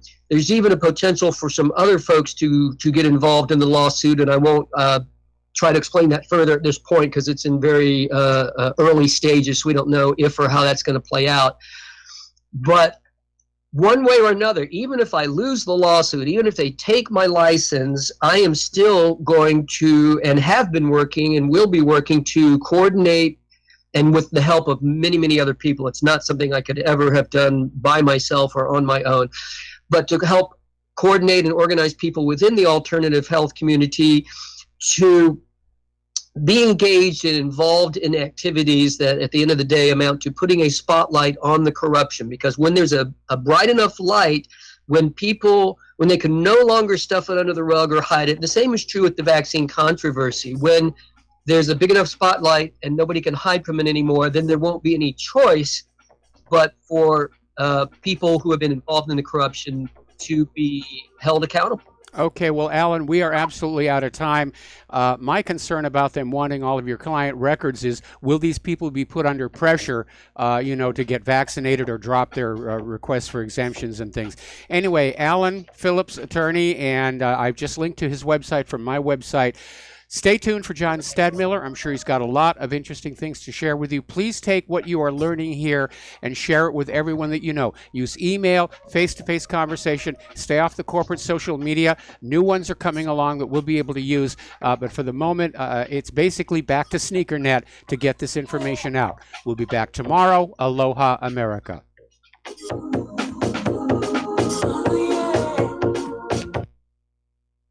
Homeowners, are you in foreclosure, expecting to be served with a foreclosure law